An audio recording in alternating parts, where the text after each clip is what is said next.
Bueno, qué, qué bueno que podemos compartir estas lecciones en esta noche. Amén. Bueno, yo quiero hablarles hoy acerca de lo que es la intercesión y que veamos un poquito la diferencia que hay entre la intercesión y la oración, ¿sí? Son dos cosas que parecen lo mismo, pero tienen un enfoque diferente, ¿no? Por eso oramos y también intercedemos, pero vamos a aprender en esta noche de qué se trata el tema de la intercesión, ¿no? A veces uno se pregunta, bueno, ¿qué es la intercesión? Preguntas sencillas, fáciles. Si le molesta el arquito, ¿por qué no se ubican un poquito más acá? ¿No? Porque no me va a ver la cara. ¿Está bien? Bueno.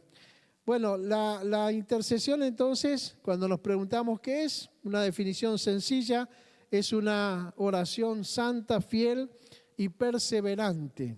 Es una oración que rompe yugos, una oración que rompe cadenas, que liberta al cautivo y que sana al enfermo. Amén. Es tomar también el lugar del otro y sentir su dolor. Cuando uno intercede, se pone en el lugar de la otra persona, ¿no? Cuando nosotros oramos, normalmente oramos por nosotros, por nuestras necesidades, por nuestros problemas, por nuestras luchas, pero cuando Dios nos llama a la intercesión tiene un enfoque diferente, ¿no? No pensamos tanto en nosotros, sino que pensamos en los demás. Pensamos en interceder por otras personas, pero también la intercesión está ligada con lo que es la guerra espiritual. Así que intercedemos, por un lado, por las personas y por otro lado, intercedemos contra el enemigo, ¿no? Para detener el poder del enemigo sobre la vida de las personas. Por eso es interesante que tiene ese enfoque, ¿no?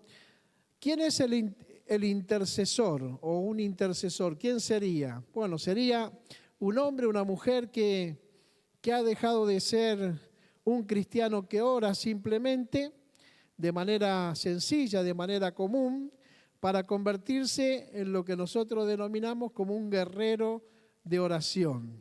Por eso decimos que hay una gran diferencia entre orar solamente y lo que es la intercesión, porque la intercesión, ¿no es cierto?, uno se pone en el medio, interceder es ponerse en el medio, ¿no?, entre Dios y las personas o entre Dios y el diablo, ¿no? Entonces uno está en el medio intercediendo ahí, luchando, batallando, haciendo guerra espiritual contra los poderes de las tinieblas y también contra lo que las personas están sufriendo. Hay algunas cualidades, podemos decir, de los intercesores. Y, por ejemplo, encontramos algunas que vamos a repasar. Lo primero es que es importante que para interceder nosotros tenemos que estar en una condición que vamos a ver ahora, ¿no? Porque una cosa es orar y otra cosa es interceder, ¿no? Entonces, para poder nosotros interceder contra los poderes de la oscuridad, tenemos que estar en condiciones, ¿no? A veces pensamos que somos intercesores, pero hay algunas cosas que tenemos que tener en cuenta. Por ejemplo, un intercesor debería ser un hombre, una mujer que busca tener siempre un corazón limpio. Es muy importante cuando nosotros nos ponemos delante de Dios, si queremos que Dios nos escuche y queremos que nuestra oración tenga poder, ¿no es cierto?, y autoridad, necesitamos nosotros tener un corazón limpio. Y es muy importante. Ahí, por ejemplo, en Lucas capítulo 8, podemos mirar la palabra, si no yo les voy a tirar para los que están anotando, si no igual después les voy a pasar el material, pero Lucas capítulo 8, el versículo 15, ahí se acuerdan que habla de que no hay nada oculto que no haya de ser manifestado, ¿no? Versículo 15 dice, mas la que cayó en buena tierra, estos son los que con corazón bueno y recto retienen la palabra oída y dan fruto con perseverancia. Amén. Y después dice, nadie que enciende una luz la cubre con una vasija ni la pone debajo de la cama, sino que la pone en un candelero para que los que entran vean la luz. Porque nada hay oculto que no haya de ser manifestado, ni escondido que no haya de ser conocido y de salir a luz. Mirad, dice la palabra, pues cómo oís, porque a todo el que tiene se le dará, y a todo el que no tiene, aún lo que piensa tener, se le quitará. Amén. Pero ahí dice que bueno, los que oyen la palabra, dice el versículo 15, el que escucha, el que oye y el que la recibe, ¿no es cierto?, y la guarda en su corazón, va a tener un corazón limpio, ¿no? Corazón limpio y un corazón bueno. Bueno, de eso se trata, ¿no? De que un intercesor tiene que ser una persona con un corazón limpio, ¿no? Entonces, cuando nosotros pensamos en comenzar a interceder, sabemos que tenemos que tener una vida buena, una vida limpia, una vida agradable al Señor. Y algo que sigue diciendo después el Señor es que no hay nada oculto que no salga a la luz. Así que nosotros podemos ocultar cosas en nuestro corazón, pero a Dios no le podemos ocultar nada. Y cuando vamos a interceder nos ponemos delante de Dios. Y delante de Dios, Dios está mirando, ¿no? Entonces, a veces hay oraciones o intercesiones que no surgen efecto. ¿Por qué? Porque no estamos en condiciones para hacerlas, ¿no? Entonces Dios es como que no escucha la oración de personas que no tienen un corazón limpio y que no tienen un corazón bueno. A veces pasa que hay personas que están enemistadas entre ellas y quieren orar por otras. Y tienen problemas con algunas personas, ¿no? Entonces es un problema. La palabra dice que hay que tener un corazón limpio, que también tiene que ser un hombre o una mujer que busca la santidad, porque la Biblia dice ahí en 2 Corintios 7:1 que tenemos que buscar la santidad. También dice en Hebreos que sin santidad nadie puede tener una visión clara de Dios, ¿no? O nadie puede ver a Dios. Después también debe conocer la palabra de Dios y estudiarla. Es muy importante eso. Una persona que tiene un llamado a la intercesión tiene que ser una persona que esté empapada de la palabra, tiene que conocer la palabra y tiene que estudiarla, ¿sí? No solamente conocerla, sino estudiarla, escudriñarla, porque la Biblia nos enseña de que la palabra de Dios nos da poder y nos da autoridad, ¿no? Y qué bueno es que los intercesores muchas veces cuando oran en base a lo que la palabra de Dios nos enseña, ¿no? Entonces, eso es muy importante.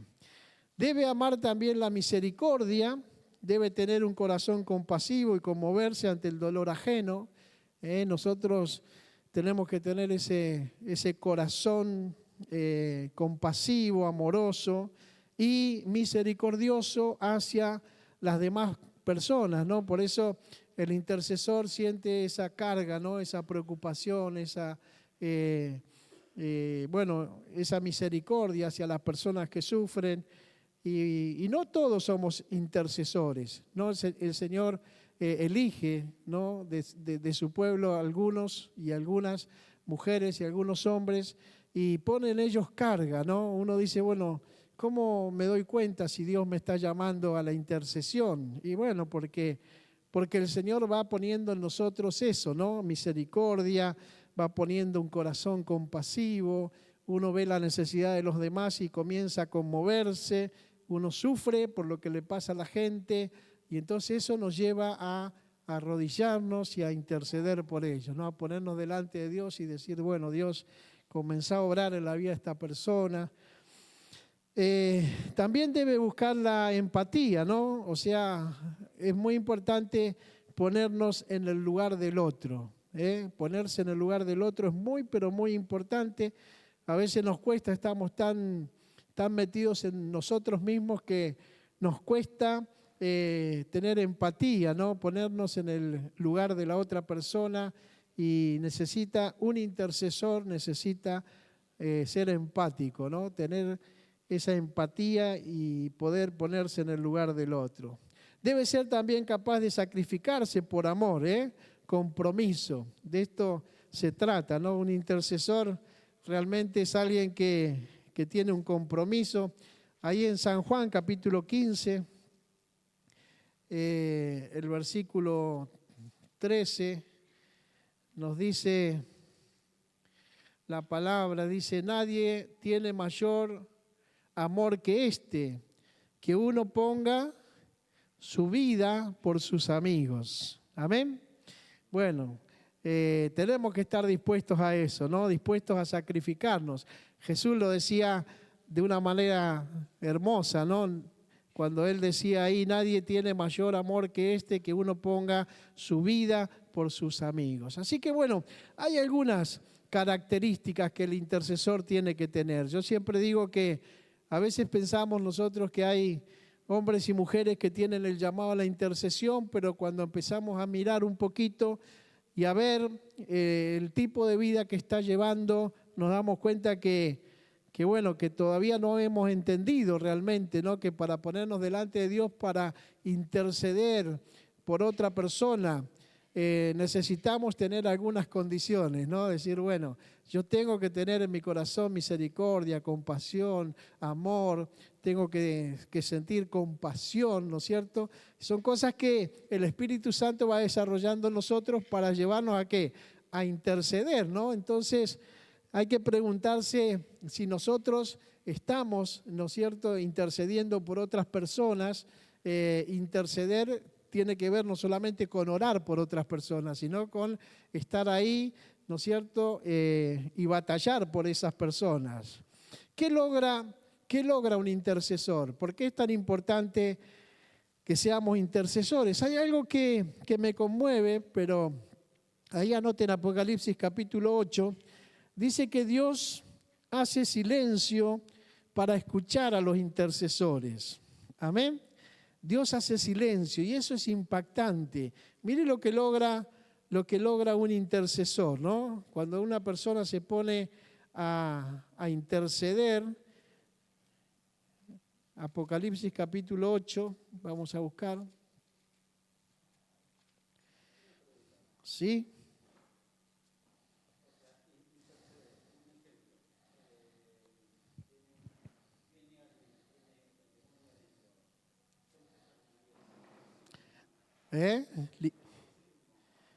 No escucho. No, bueno, nosotros le llamamos liberación. Liberación le llamamos. Cuando alguien viene con un espíritu malo y nosotros lo expulsamos. Eso le llamamos liberación, que es un poco, sí, es parecido al exorcismo, pero usamos otro término. Pero sí, de eso se trata un poquito. Bien. Seguimos adelante. Entonces, ¿qué logra un intercesor ahí cuando lean capítulo 8 de Apocalipsis? Es interesante cómo el Señor hace silencio para escuchar la intercesión. Ahí dice, cuando abrió el séptimo sello se hizo silencio en el cielo como por media hora. Allí el Señor hizo que todos hicieran silencio porque Él quería escuchar las oraciones y el clamor y la intercesión de sus hijos. Otra cosa es que provoca también cambios en personas y circunstancias.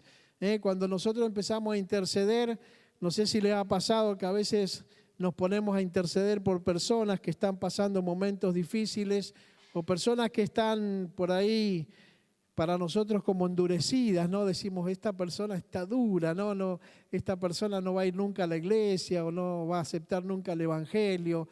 Y nosotros empezamos a interceder por esas personas, empezamos a clamar a Dios por ellas y de repente algo cambia, ¿no? Empiezan a cambiar las personas y las cosas comienzan a ser diferentes, las personas empiezan a ser más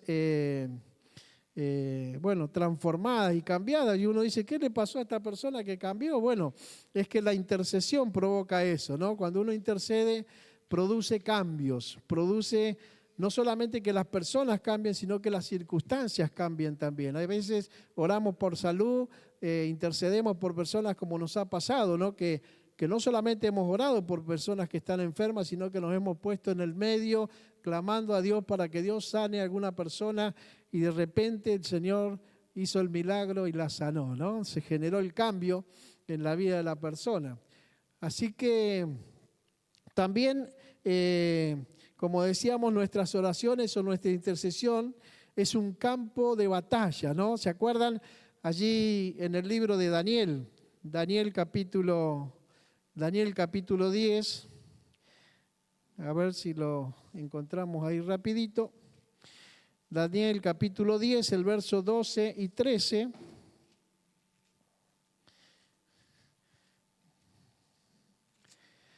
Dice la Biblia: entonces me dijo, Daniel, no temas, porque desde el primer día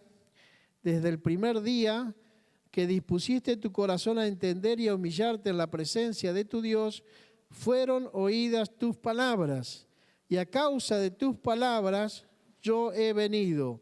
Más dice el versículo 13, el príncipe del reino de Persia se me opuso durante 21 días, pero he aquí Miguel, uno de los principales príncipes, vino para ayudarme y quedé allí, con los reyes de Persia. Amén. Ahí lo que estaba pasando es que Daniel estaba entrando en una intercesión y él empezó a interceder, y en el momento que él comienza a interceder, entonces Dios oyó su intercesión y mandó a uno de sus ángeles. Allí vino uno de ellos, uno de los principales también, que es Miguel, y entonces cuando Miguel estaba viniendo, ahí se desató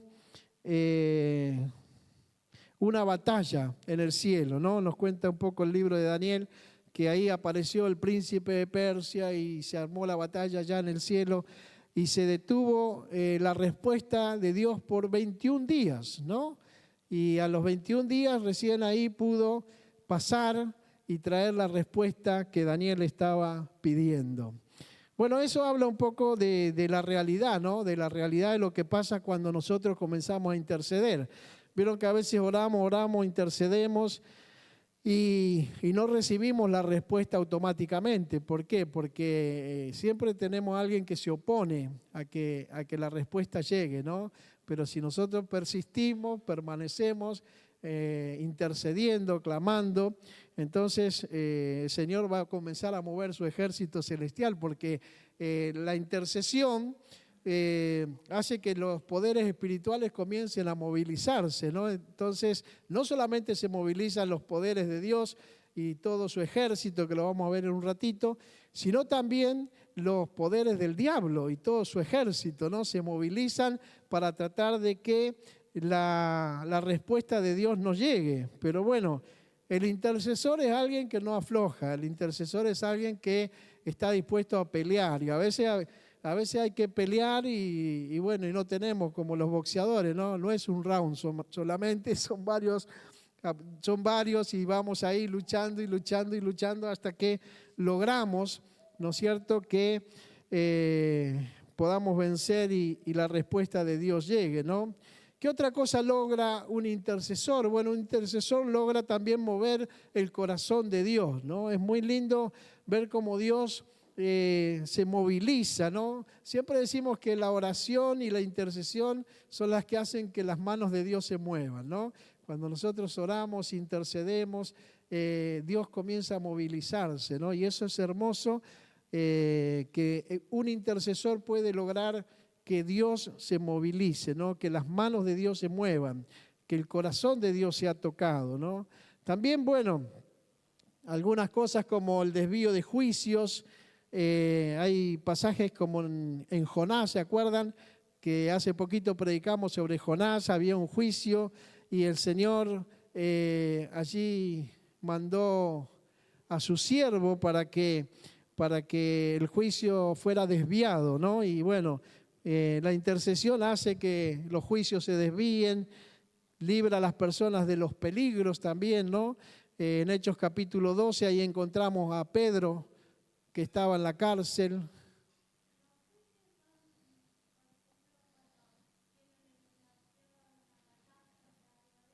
Puede ser, sí.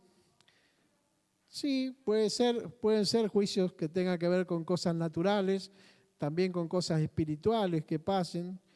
Y bueno, ahí en esa situación de Jonás, Dios iba a enviar un juicio sobre la ciudad, ¿se acuerdan? Pero después, bueno, evitó eso mandando a Jonás para que fuera y les predicara.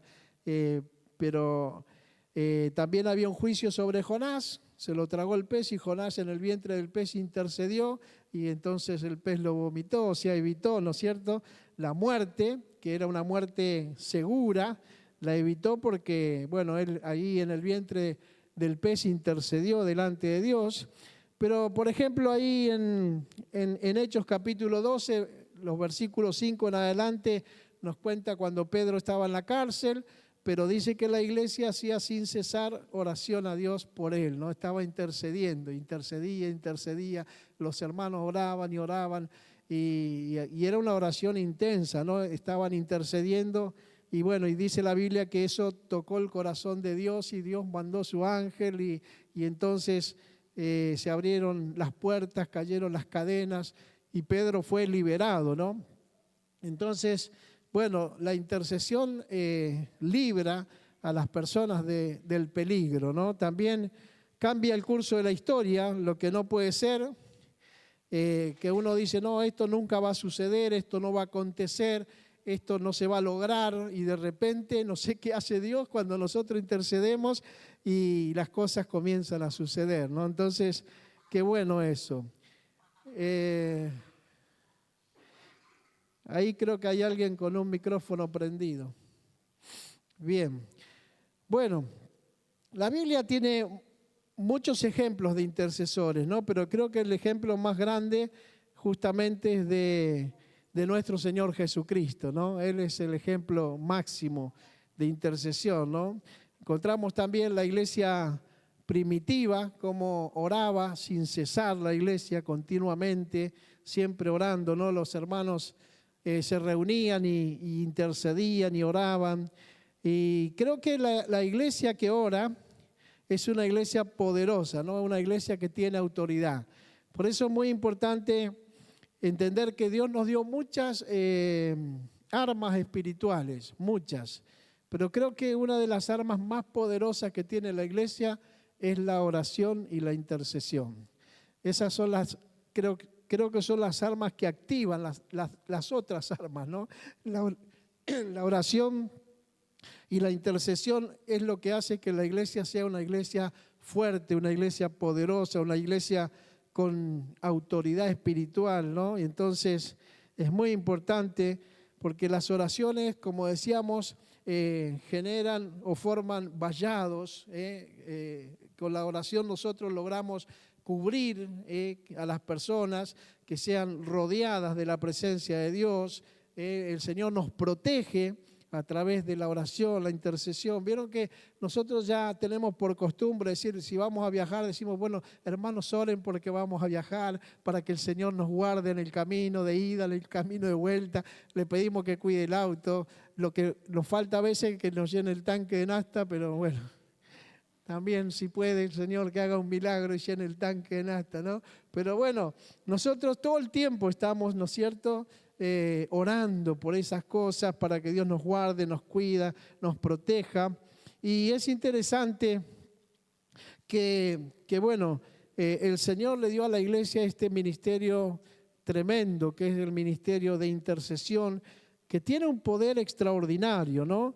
También estaba viendo que el Espíritu Santo intercede por nosotros, dice la Biblia, ¿no? El Espíritu Santo intercede por nosotros con gemidos indecibles. O sea, no solamente la iglesia, sino que también el Espíritu Santo lo hace. Esto está en Romanos capítulo 8, verso 26 y 27. Habla justamente, Pablo está mencionando lo que el Espíritu Santo hace en cuanto a la intercesión, ¿no?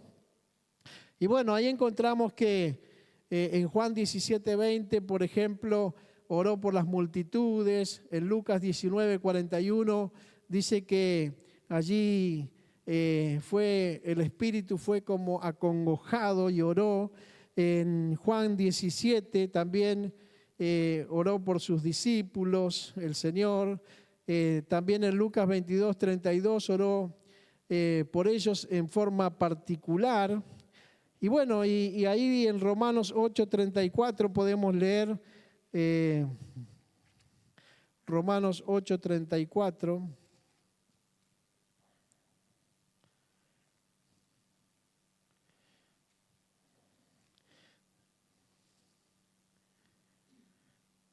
Dice, ¿quién es el que condenará? Cristo es el que murió, más aún el que también resucitó, el que además está a la diestra de Dios, el que también intercede por nosotros.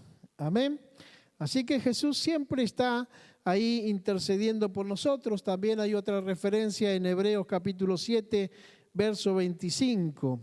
Y eso es muy importante, que la Biblia, menciona que la iglesia intercedía, que Jesucristo intercedía, que el Espíritu Santo intercedía, que había muchos hombres que conocemos nosotros que también fueron grandes intercesores, como por ejemplo Esdras fue un intercesor allí en el libro de Esdras capítulo 9, versos 4 y 5 nos habla cómo él intercedía para que pudiera ser enviado a restaurar el altar y el templo en aquel tiempo.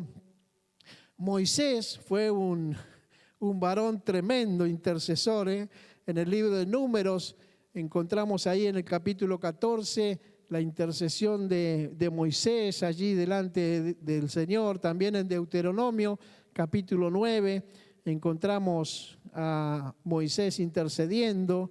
Daniel, que recién veíamos a Daniel como él intercedía y Dios automáticamente había enviado la respuesta en el capítulo 9. Nehemías fue otro gran intercesor. El profeta Elías, ¿se acuerdan cuando intercedía Elías en el capítulo 18 de Primera de Reyes? Un hombre tremendo ahí que había restaurado el altar del Señor y luego intercedió para que el fuego de Dios cayera, y el fuego de Dios cayó de una manera extraordinaria. Como vimos, la iglesia de Jerusalén intercedía. Ahí lo vemos a Pedro en el capítulo 12 de Hechos. La iglesia de Antioquía también era una iglesia que intercedía por el ministerio de Pablo y por el ministerio de Bernabé. En Hechos capítulo 13 nos cuenta que la iglesia intercedía por ellos y la unción de Dios comenzó a manifestarse de una forma extraordinaria. Así que la intercesión es algo que la Biblia está llena de referencias con respecto al tema de la intercesión, ¿no? Y y hay algunas armas de la intercesión que son importantes, ¿no? Porque nosotros decimos que la intercesión es, por supuesto, está relacionada con la oración, pero la intercesión es un arma muy, muy poderosa que el Señor le ha dado a la iglesia. Y cómo debe usarse esta arma, ¿no? Decir, yo creo que a veces nosotros tenemos algunas armas y no sabemos cómo utilizarlas. Yo me acuerdo cuando fui a la Colimba, no hice la instrucción. Entonces me llevaron de una a la 10ª brigada. En aquel tiempo, cuando estaban en Malvinas los de la clase 62, yo era de la clase 63, así que me incorporaron. Cuando se llevaron a todos a Malvinas, me incorporaron y me llevaron como una reserva ahí a la 10ª brigada y como entré tarde no hice la instrucción, así que no tenía ni idea de nada. Entonces no sabía ni saludar ni nada de nada. Así que me daban el arma a mí y yo no sabía qué hacer con el arma porque no tenía ni idea cómo se armaba, Y una vez vinieron unos generales y unos capitanes y unos tenientes ahí y hicieron había como un lugar como este grande y ahí hicieron que los soldados armaran y desarmaran las armas. Y yo no tenía ni idea de cómo se armaba y se desarmaba, así que pasé una vergüenza terrible porque me ponían a hacer guardia con el arma y yo no sabía ni cómo se cargaba, ni cómo se descargaba, ni nada de nada. Entonces, bueno, me di cuenta de que a veces nosotros tenemos, ¿no? Tenemos en nuestro haber, en nuestra posesión, armas, pero que no las sabemos usar. Y yo creo que necesitamos aprender a usar estas armas, ¿no?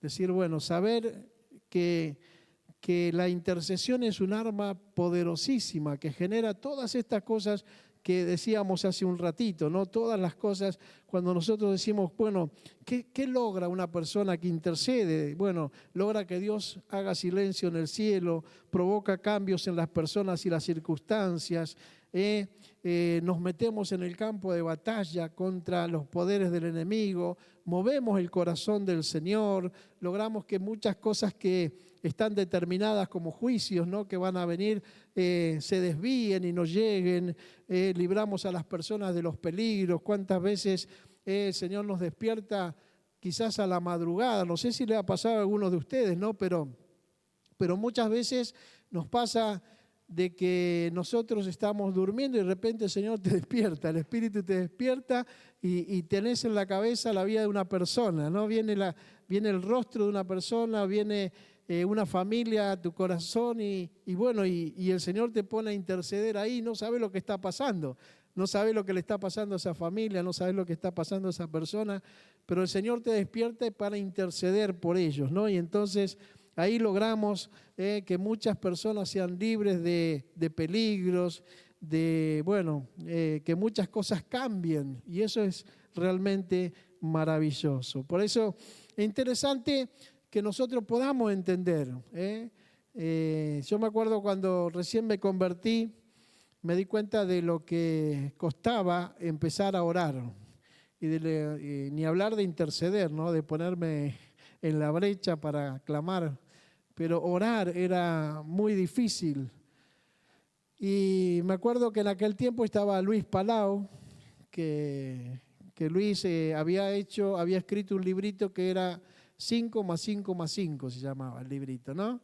Y entonces él en ese librito le enseñaba a la gente a empezar, ¿no? Decir, bueno, 5 minutos de lectura bíblica, 5 minutos de reflexión sobre lo que leíste y 5 minutos de oración.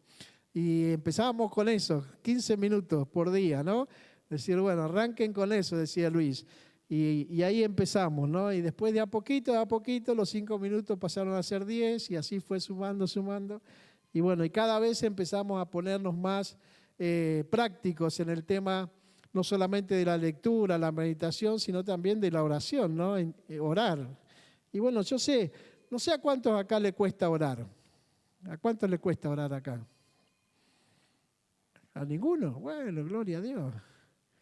Bien ahí, ¿eh? Bien, Romy. Bueno, pero vieron que no es tan fácil, ¿no? ¿Cuántos oran, por ejemplo, media hora por día? Bien, ¿1 hora? 2 horas? 15 minutos. Bien.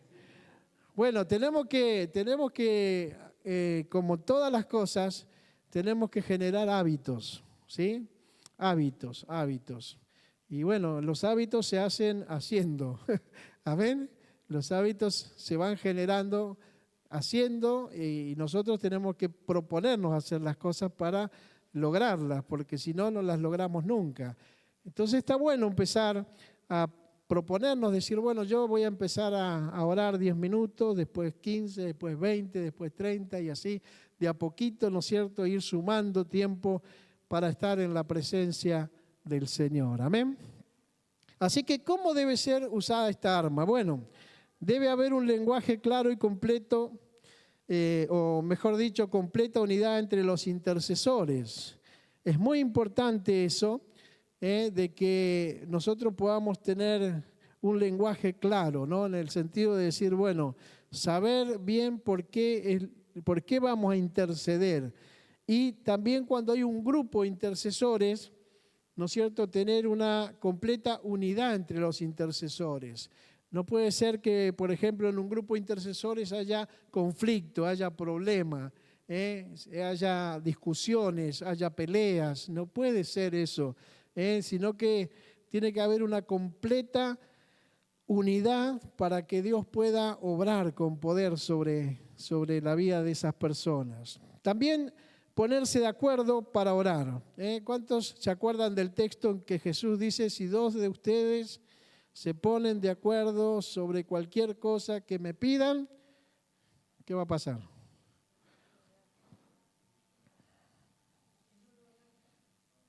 El Señor lo va a hacer, el Señor va a escuchar, y si Él escucha, sabemos que vamos a tener lo que le estamos pidiendo si le pedimos como conforme a su voluntad. ¿Y dónde está la voluntad de Dios? ¿Cómo sabemos nosotros cuál es la voluntad de Dios? Ahí está, bien, bien Beatriz. En la palabra está. Por eso es importante que un intercesor lea la Biblia, conozca la Biblia, porque cuando leemos la Biblia ahí descubrimos o aprendemos cuál es la voluntad de Dios. La voluntad de Dios está acá, siempre está acá. Amén. Entonces cuando ustedes oran, si oran conforme a su voluntad, a lo que está escrito, entonces sabemos que vamos a tener lo que le estamos pidiendo, porque estamos pidiéndole lo que Él quiere. Y si le pedimos lo que Él quiere, seguramente lo vamos a tener. Amén. Por eso dice que hay que ponerse de acuerdo para orar y puede ser un arma poderosa. Ahí en Mateo capítulo 18, el versículo 19.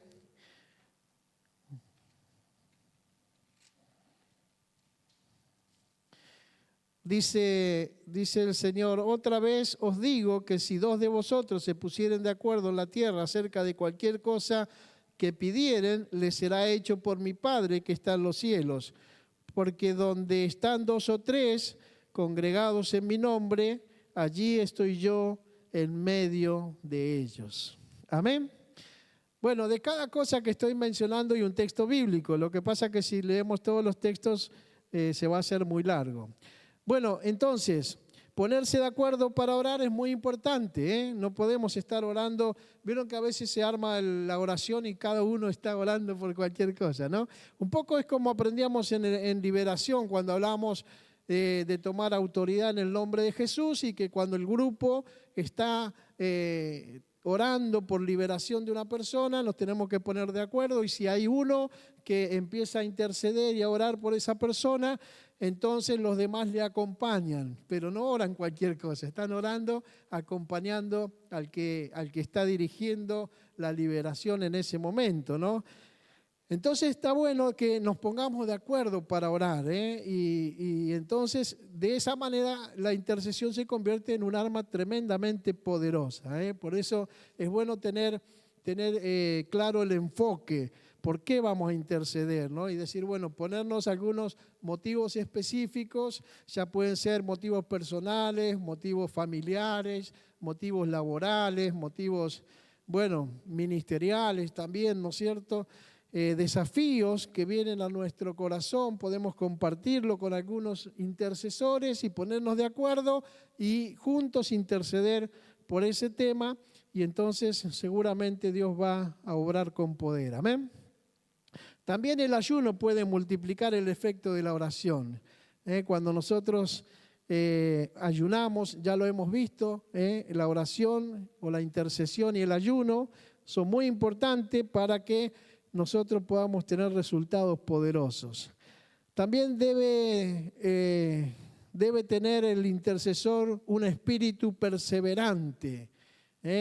Los intercesores tienen constancia, son perseverantes, no se desaniman fácilmente, no es que bajan los brazos. Imagínense a Daniel cuando estaba intercediendo, dice que el Señor le escuchó enseguida la oración y mandó la respuesta, pero en el medio se le metió el príncipe de Persia y no lo dejaba pasar con la respuesta. Si Daniel se hubiese desanimado, y Daniel oró un día, oró 2 días, oró 3 días, oró 1 semana, 2 semanas, y siguió, hasta que el cielo se movilizó y la respuesta llegó. Pero él fue constante, fue perseverante, no aflojó, amén. Entonces el intercesor no afloja, sino que persevera. La oración de intercesión unida también al ayuno rompe los yugos de esclavitud. Esto nos habla Isaías, que el yugo se pudre a causa de la unción. Amén. Cuando oramos y ayunamos, entonces los yugos comienzan a romperse, a quebrarse.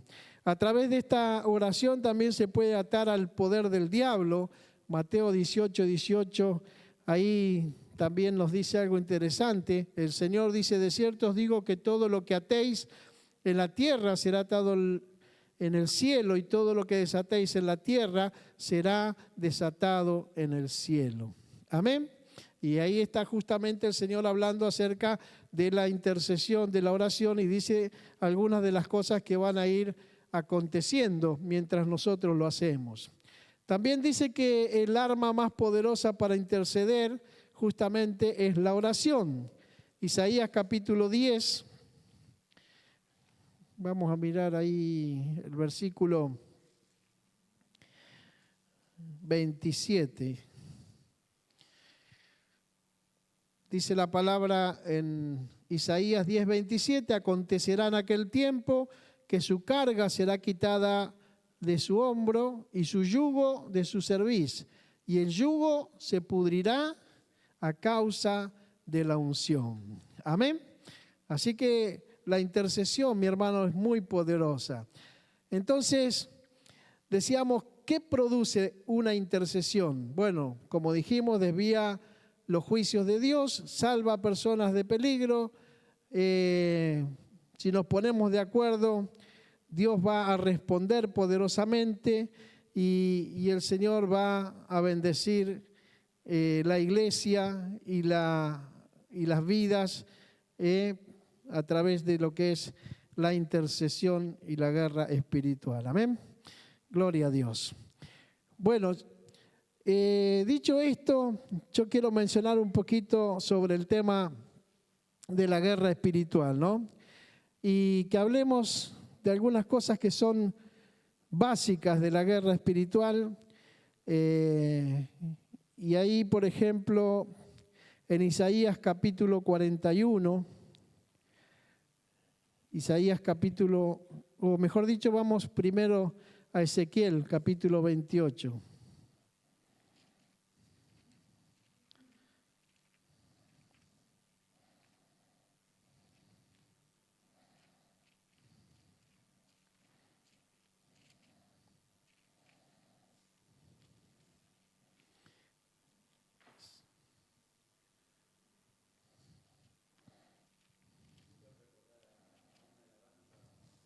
¿Cuál?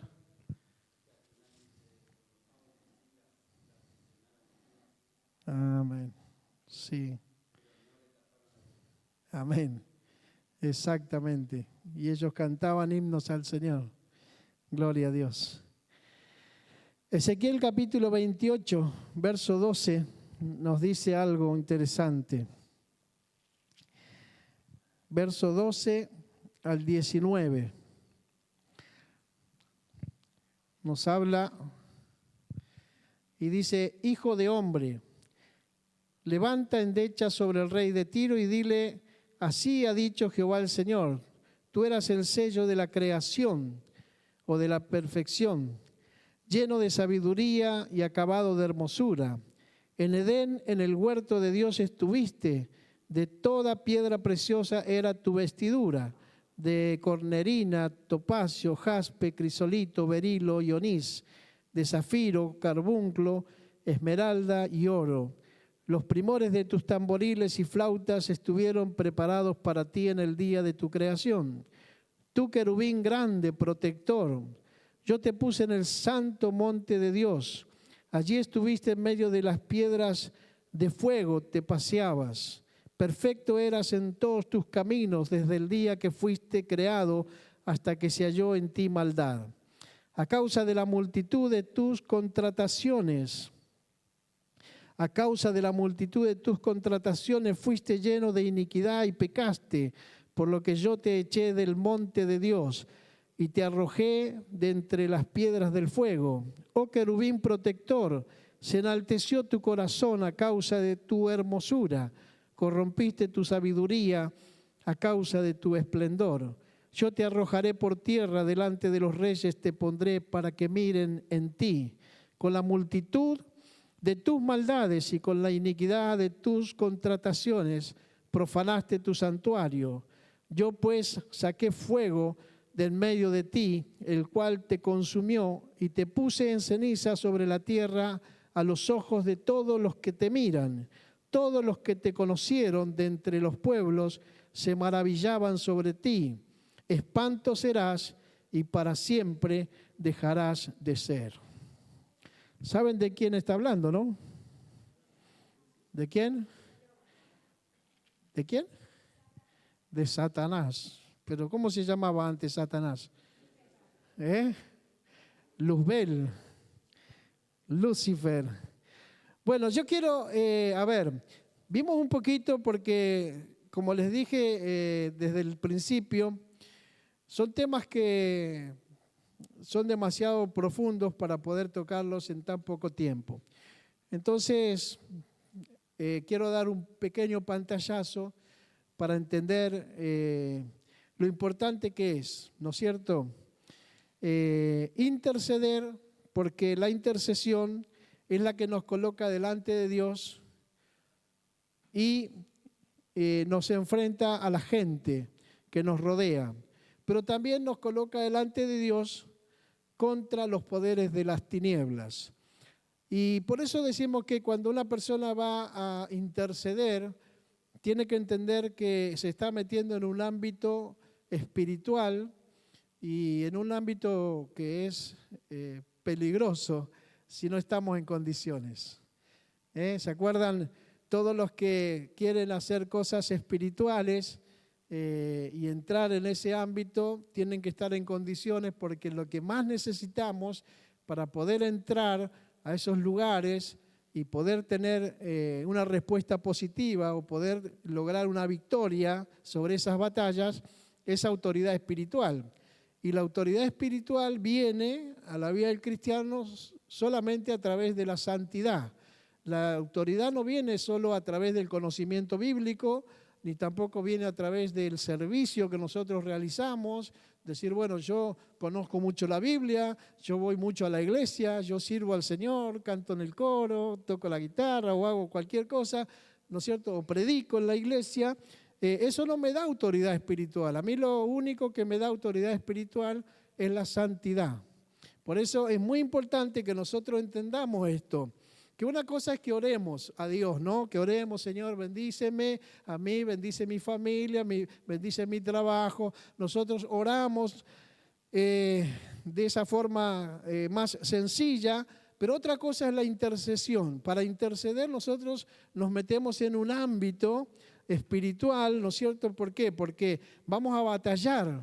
Cuando uno intercede está peleando, está batallando, está guerreando, está intercediendo por otras personas que están siendo quizás atormentadas, afligidas, oprimidas, y nosotros le vamos a ordenar al diablo y a los demonios que la suelten en el nombre de Jesús. Entonces tenemos que estar en condiciones nosotros para que no nos pase lo que le pasó, como contábamos en liberación, en la clase de liberación, a los hijos de Seba, ¿se acuerdan?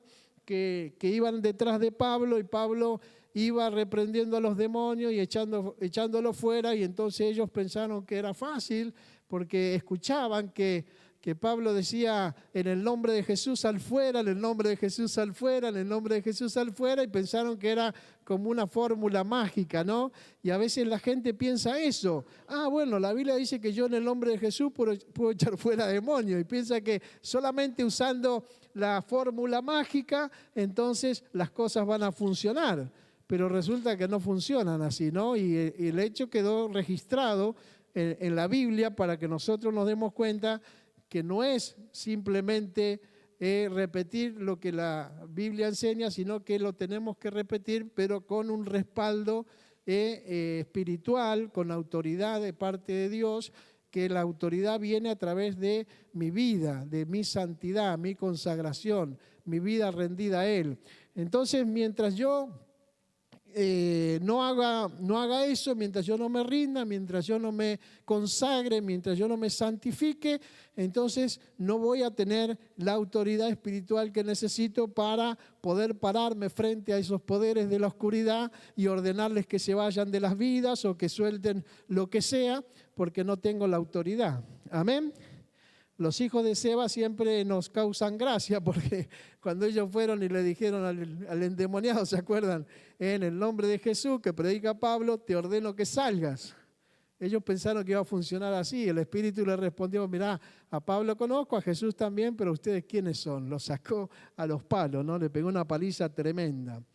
Pero bueno, el tema acá en Ezequiel es que Ezequiel nos muestra lo que pasó y un poco cuándo comenzó la historia, ¿no?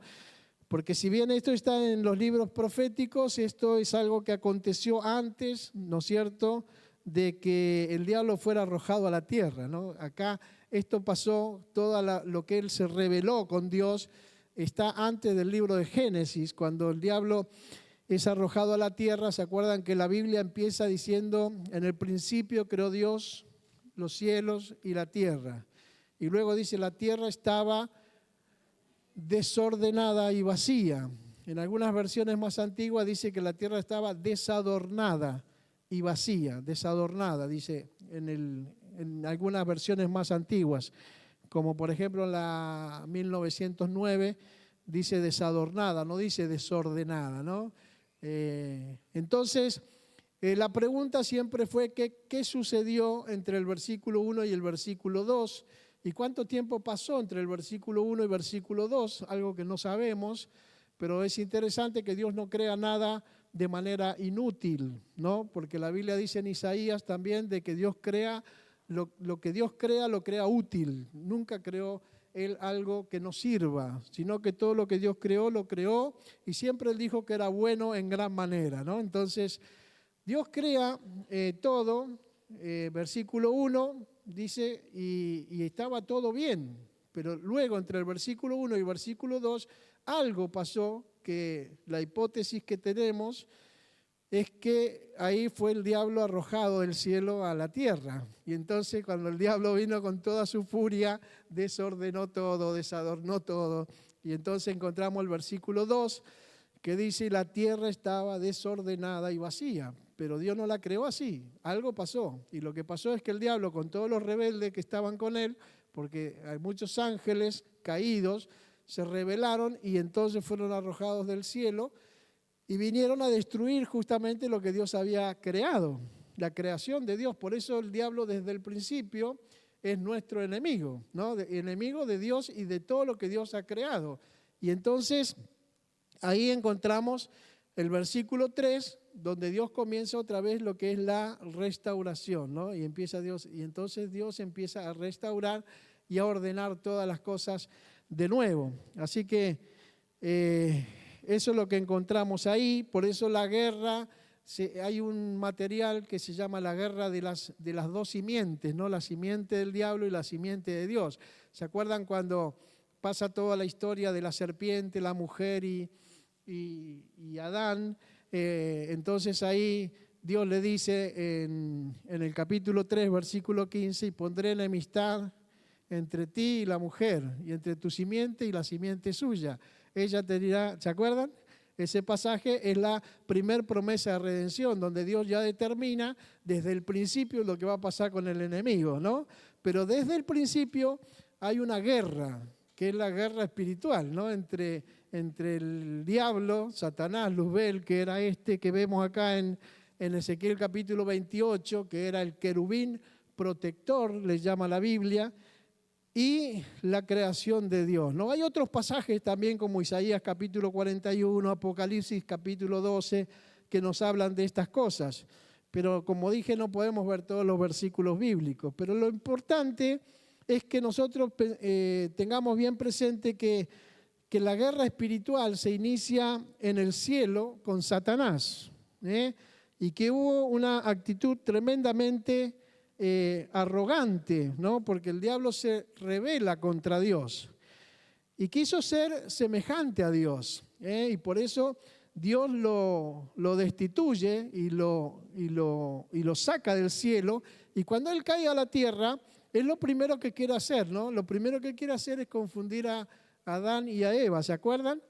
Cuando ellos le dijeron, pero lo que pasa es que Dios nos dijo que de esto no podíamos comer. Y él dice, no, ustedes pueden comer. Lo que pasa es que Dios no quiere que ustedes sean como Él. Era el problema que él tenía, ¿no? O sea, él quería ser como Dios. Y como él no lo pudo lograr, entonces quería que el hombre creyera eso, ¿no? Porque él ya sabía que si el hombre creía la mentira que él le estaba diciendo, también iba a ser destituido de la gloria de Dios y del reino de Dios. Por eso el diablo tenía ese objetivo. Él quiso ser como Dios y Dios lo echó del cielo. Entonces, si él lograba que la creación, la segunda creación, el hombre, hiciera lo mismo, Dios lo iba a destituir, ¿no? Por eso la Biblia dice que por cuanto todos pecamos, estamos destituidos de la gloria de Dios. Y Dios tuvo que idear otro plan, ¿no? Porque la Biblia dice que por un hombre entró el pecado en el mundo, y por ese pecado entró la muerte a todos los hombres. Entonces, interesante, ¿no? La estrategia del diablo desde el principio de hacer esta batalla, ¿no? Para los seres humanos, entonces la guerra con Dios comienza en el cielo, pero para nosotros comienza en Génesis capítulo 3. El hombre le entregó la autoridad a Satanás, y ahí se inicia lo que es la guerra entre las dos simientes, como le explicaba recién en Génesis 3:15, y se convirtió en el príncipe, el diablo que era, como dice, el querubín protector, se convierte en el príncipe de este mundo. Y en Juan capítulo 12, verso 31, y Juan capítulo 16, habla del diablo como el príncipe de este mundo, ¿sí? Entonces, él se convierte en el Dios de este siglo, o el Dios de este sistema, y el príncipe de este mundo. En eso se convierte. ¿Por qué? Porque el hombre le entregó la autoridad. El hombre le entregó la autoridad. ¿Se acuerdan cuando comienza la historia? Dios le dio al hombre la autoridad sobre todo lo creado. Dios creó todas las cosas, luego creó al hombre, después creó a la mujer y les dio autoridad. Y les dijo, bueno, yo les doy autoridad, ustedes fructifíquense, multiplíquense, ¿no? Sojuzguen la tierra. Dios le dio la autoridad al hombre y a la mujer para que sojuzgaran, para que tuvieran autoridad sobre todo lo creado. Pero ellos, al caer en pecado, lo que hicieron fue trasladarle la autoridad del mundo al diablo. Y el diablo ahí se convierte en el príncipe de este mundo y en el Dios de este sistema.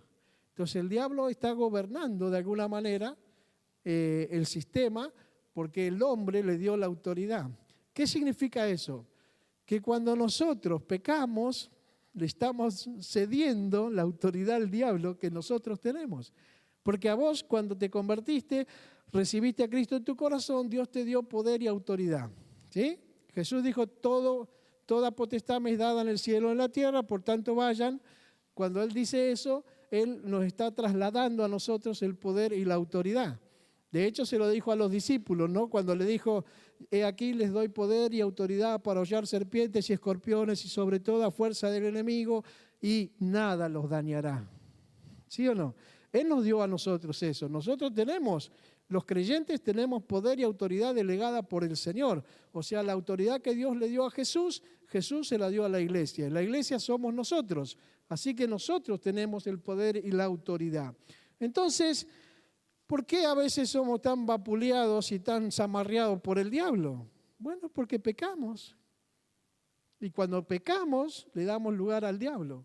Por eso Pablo dice, no le den lugar al diablo, ¿no? No se ponga el sol sobre vuestro enojo, por ejemplo, ¿no? Y él dice, no le den lugar al diablo, porque si ustedes pecan, lo que están haciendo es darle la autoridad que Dios le dio a ustedes al diablo. Y el diablo tiene autoridad entonces porque nosotros se la damos.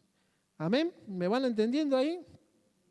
Entonces, eso tiene que ver con la guerra espiritual. Y la guerra espiritual es algo que nosotros tenemos que tomar conciencia de que es algo real. Yo en estos días estuve hablando con muchas personas que es como que no entienden o no pueden comprender la realidad de lo que tiene que ver con la vida espiritual, ¿no? Es decir, bueno, nosotros creemos en Dios, creemos en los ángeles, Y hasta nos cuesta a veces pensar en que los ángeles pueden estar alrededor nuestro, ¿no? Aunque ellos están. De hecho, hay una materia que yo enseño en el seminario que es angeología, y ahí nosotros vemos la realidad de cómo los ángeles están en medio nuestro todo el tiempo, cómo nos cuidan, cómo nos acompañan, cómo nos ayudan, cómo nos ministran también los ángeles. Pero nos cuesta también aceptar eso y nos cuesta incorporarlo a nuestra vida, ¿no? Porque nosotros somos como muy humanos, muy materialistas, ¿no? Entonces estamos pensando en todo lo que podemos tocar, en todo lo que podemos palpar, y las cosas espirituales nos cuesta incorporarlas. Pero la realidad es que tanto Dios como el diablo son reales, tanto los ángeles como los demonios son reales. Tanto como los seres espirituales que están con el Señor, que ahora los vamos a ver, como los otros son reales. Entonces, nosotros tenemos que entender eso, que hay un diablo, así se llama, que tiene un montón de nombres, un montón de nombres. Tiene cuando estudiamos sobre él, vemos la cantidad de nombres que tiene, pero que es real y que él tiene un objetivo. Y el objetivo es robar, matar y destruir. Amén. Entonces, por eso nosotros tenemos que entender que estamos en una guerra constante, ¿no? El diablo siempre está pensando en robar, matar y destruir. Entonces, ¿contra quién luchamos? Bueno, Pablo nos dice un poquito, ¿no? Él nos explica en Efesios capítulo 6, versículo 12, dice que nosotros luchamos contra una jerarquía de ejércitos que son seres sobrenaturales, perversos, que se han infiltrado y ejercen gran control sobre la tierra, ¿no? Y que son justamente esos espíritus que mencionábamos que se rebelaron, ¿no? Cuando el diablo se rebela, cuando este ángel de luz se rebela y Dios lo arroja a la tierra, muchos ángeles vinieron con él, que son llamados ángeles caídos, que luego el diablo los organiza en un ejército. Él organiza su ejército espiritual y él tiene entonces... Pablo lo describe ahí en Efesios capítulo 6, dice: nuestra lucha no es contra carne y sangre, sino contra principados,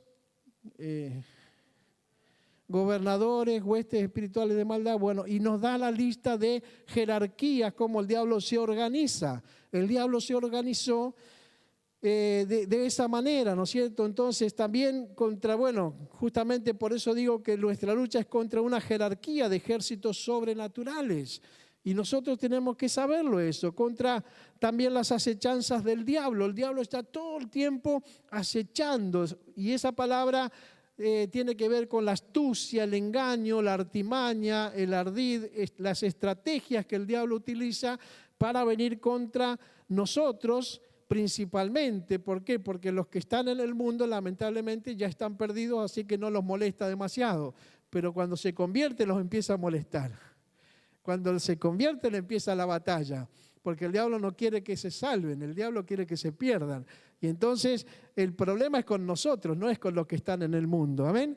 Por eso a veces uno dice: yo no sé cómo puede ser, mirá, este no va a la iglesia, no lee la Biblia, no reconoce al Señor, y mirá cómo prospera, mirá, se compró un auto nuevo, mirá qué bien que le va todo, sí. Y yo, que voy a la iglesia, no puedo cambiar ni la bicicleta. ¿Sí o no? Y uno dice: ¿qué pasa? ¿Por qué siempre estoy luchando y luchando? Y bueno, porque tenemos un enemigo con el cual estamos en guerra. Tenemos que entenderlo eso. Estamos en guerra. Y esto significa entonces que todo el sistema de guerra del diablo contra nosotros se basa en la mentira, ¿no? El diablo nos miente. Una vez un hermano venía muy afligido con eso, ¿no? Con el tema de que veía que a otros le iba bien y que a él le iba mal. Y entonces yo lo llevé al libro de Malaquías, y allá en el capítulo 4 al final hay una frase donde el Señor dice: en aquel día ustedes se darán cuenta en la diferencia que hay entre el que sirve a Dios y el que no le sirve. ¿Se acuerdan? Y entonces ahí el Señor habla de que llegará el día en que nosotros nos vamos a dar cuenta que realmente valió la pena seguir y servir al Señor. Amén. Así que bueno, se encuentran también ubicados en las regiones celestes y están organizados de la siguiente manera, como decíamos recién, ¿no? Cuando nosotros pensamos en el Dios de este sistema o el Dios de este siglo, o el príncipe de la potestad del aire, nosotros sabemos que hay como tres esferas, ¿no? Esta es la esfera terrestre, la esfera celeste y la esfera divina. Son tres esferas. El apóstol Pablo es uno de los que dice y cuenta un testimonio de que el Señor lo trasladó al tercer cielo. ¿Se acuerdan? Tercer cielo, habla de la tercera esfera, ¿no? Que es la esfera divina. Después está la esfera terrestre, que es la que nosotros podemos contemplar desde la tierra, y luego está la esfera celeste, que tiene que ver con el lugar donde se manejan los espíritus, ¿no? Donde está el diablo con todos sus demonios. Y bueno, en esa región celeste, como le llama la Biblia, ¿no? Las regiones celestes, ahí encontramos este grupo de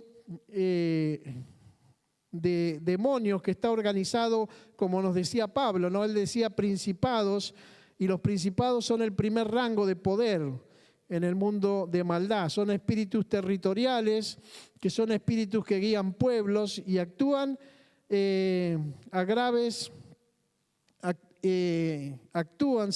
por medio de fortalezas territoriales sobre naciones y regiones.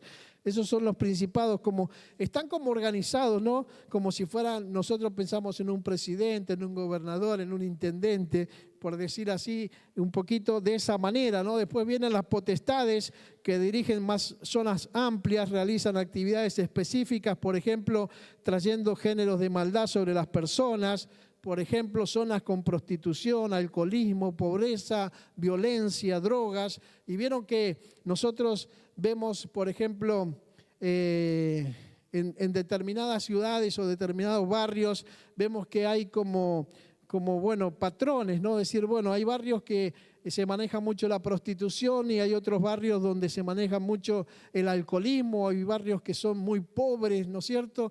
Y entonces quizás no nos damos cuenta, nosotros lo hemos naturalizado eso, pensamos que es algo normal que pase, pero también no podemos ignorar como iglesia que hay seres espirituales llamadas potestades que obran en esos barrios, generando este tipo de cosas, y que nosotros como iglesia tenemos que descubrir eso. Hace poquito hablamos con Yamila, estamos orando por San Carlos. San Carlos tiene también esa característica específica, el tema de las adicciones, el tema de la violencia. Y yo le decía, estaba leyendo un libro muy interesante donde hablaba acerca de justamente las fortalezas que operan en los distintos barrios o ciudades, y cómo la iglesia a veces pierde tiempo, quizás orando, quizás intercediendo, pero sin enfocarse específicamente en determinadas cosas, ¿no? A veces es como que a veces tiramos tiros al aire, ¿no? Tiramos. Contaban un testimonio de un pastor que durante 2 años estuvieron reuniendo en la iglesia para orar por una ciudad que tenía ciertos conflictos. Y se reunía un grupo de hermanos a la mañana, creo que de 6 a 7 de la mañana, se reunían todos los días en la iglesia y oraban, intercedían por la ciudad. Y pasaron 2 años y la ciudad no cambió, nada, absolutamente nada. Entonces él empezó a pensar, ¿qué pasa? ¿Qué estamos haciendo mal? Porque estamos intercediendo, estamos orando, estamos clamando a Dios, nos reunimos todos los días, hace 2 años que lo estamos haciendo y no vemos cambios. Y bueno, el Señor le habló acerca de que ellos tenían que descubrir cuáles eran los hombres fuertes de ese lugar, los principados que estaban ahí. Y bueno, y ellos empezaron a hacer un trabajo de campo, empezaron a investigar, empezaron a hablar con la gente, empezaron a descubrir cosas que lo que nosotros le llamamos como una especie de mapeo espiritual, ¿no? Hay una materia que también doy que habla del mapeo espiritual, y ahí se empezaron a dar cuenta cuáles eran específicamente las cosas por las cuales ellos tenían que orar. Y bueno, cuando ellos descubrieron cuáles eran los hombres fuertes, los que estaban gobernando esa ciudad, empezaron a orar específicamente por eso. Y dice que cuando lo empezaron a hacer, las cosas ahí cambiaron. Las cosas empezaron a cambiar.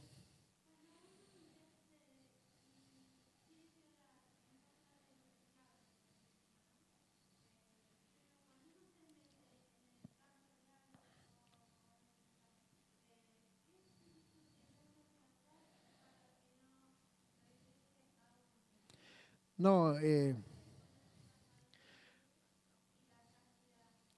no, nosotros sabemos que cuando uno va a interceder, tiene que estar bien. O sea, el que está en nosotros es más poderoso que el que está en el mundo. Así que cuando uno se va a poner a interceder por alguna persona que tenga problemas espirituales, por algún barrio que tenga problemas espirituales, ya dijimos hace un ratito que lo primero es que tenemos que estar bien en santidad y con la convicción de que el que está en nosotros es más poderoso que el que está en el mundo y el diablo no va a poder venir. Yami.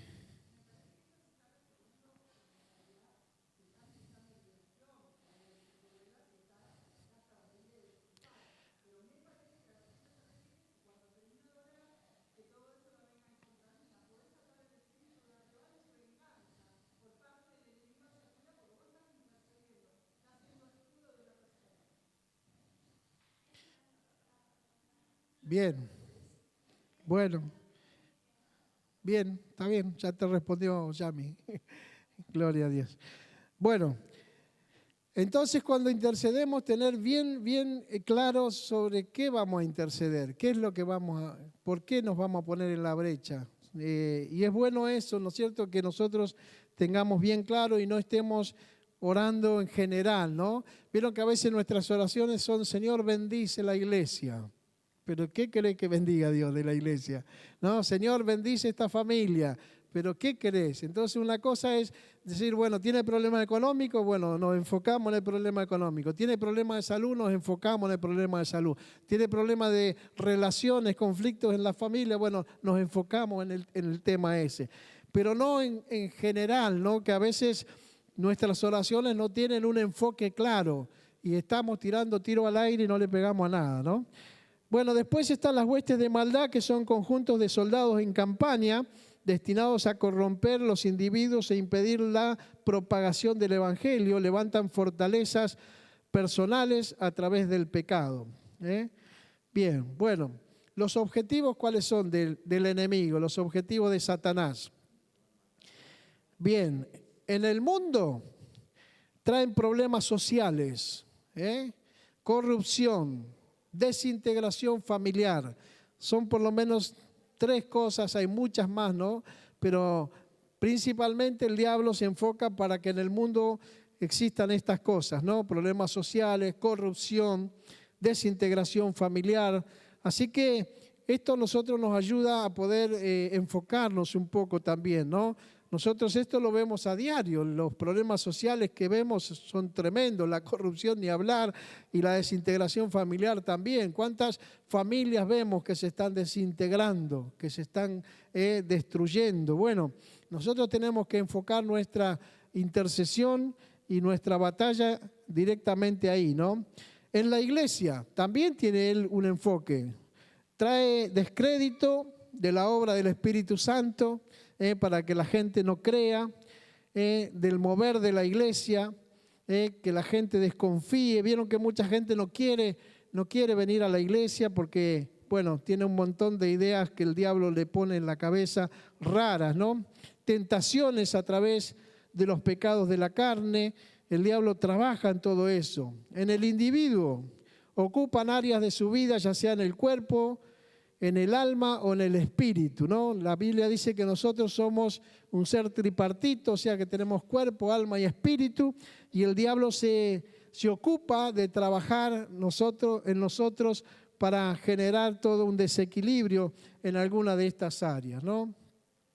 Bueno, él tiene también su estrategia, ¿sí? Y parte de la estrategia que él tiene es que él tiene una vigilancia permanente. Él está todo el tiempo viéndonos.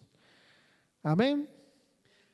Hay algo interesante que tenemos que saber, que el diablo conoce nuestro pasado y conoce nuestro presente, pero no conoce nuestro futuro. El diablo no sabe lo que nos va a pasar mañana o dentro de un rato. Eso solamente lo sabe Dios, que Él es omnisciente, ¿no? Él sabe todo, el pasado, el presente y el futuro, pero el diablo no lo sabe. Por eso el diablo siempre se fortalece en lo que hemos hecho y en lo que estamos haciendo, ¿no? Pero no puede el diablo enfocarse en el futuro.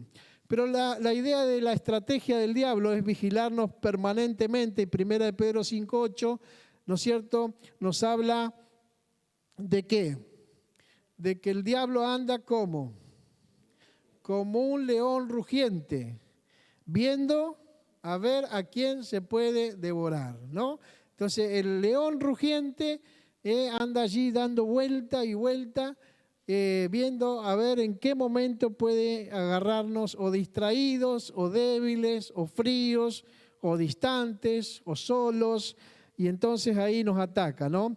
Y él tiene una fuente de información muy importante, que es el viejo hombre o la vieja mujer.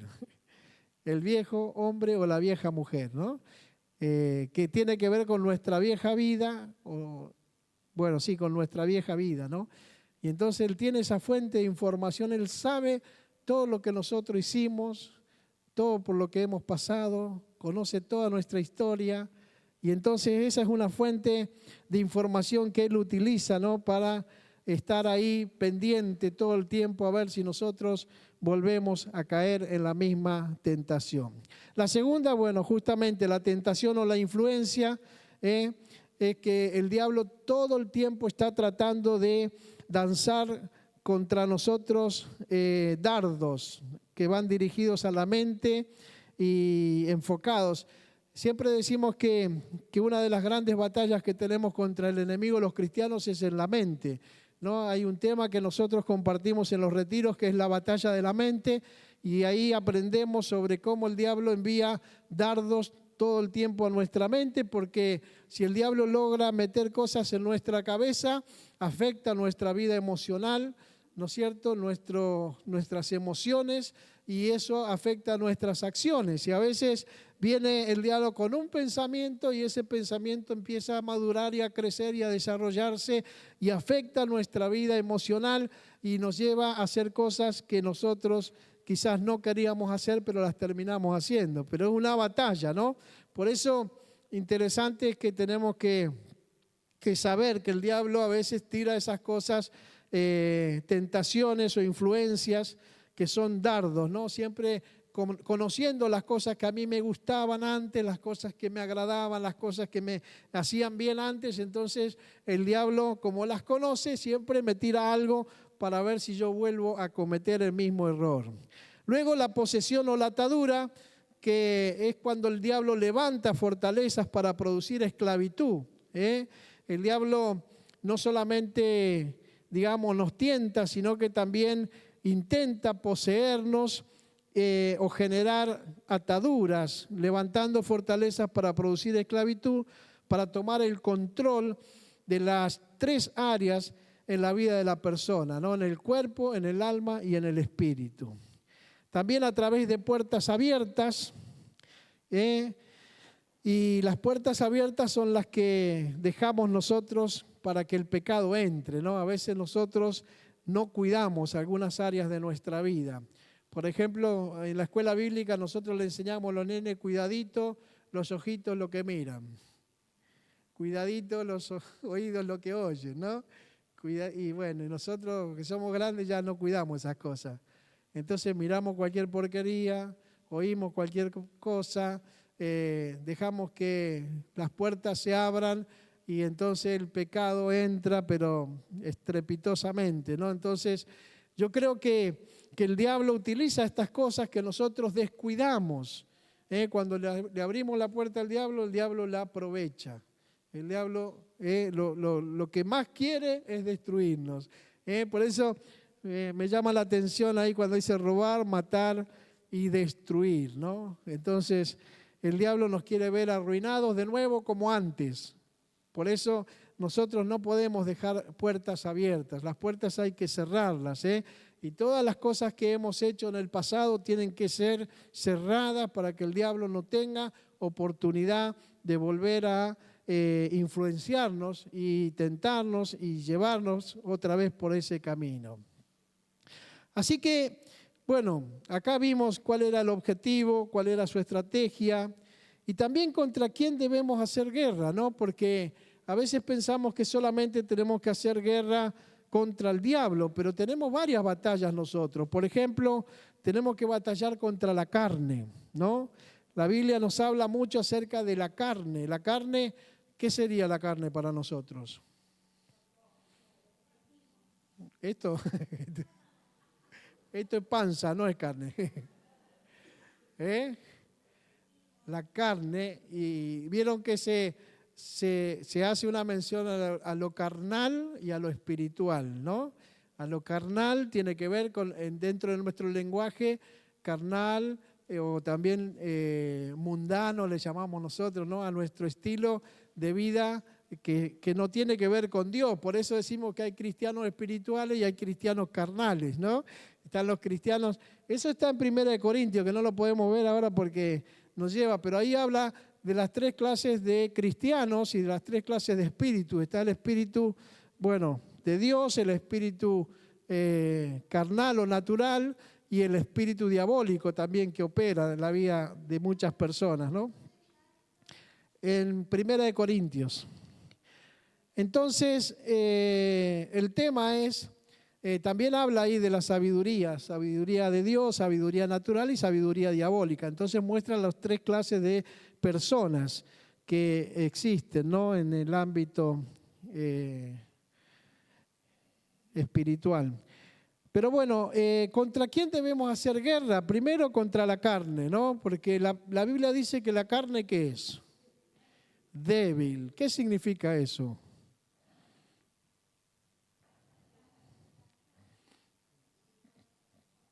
Que no tiene, ¿cómo dijiste, Mercedes? Que puede caer en tentación, claro. Si es débil es porque no tiene fuerza, ¿no? Entonces no tenemos que confiar mucho en la carne, porque la carne es débil, ¿no? Dice la palabra, el espíritu, la verdad, está dispuesto, pero la carne es débil. Entonces hay que evitar algunas cosas, porque sabemos que si no las evitamos podemos terminar cayendo, porque ya la palabra nos advierte, ¿no?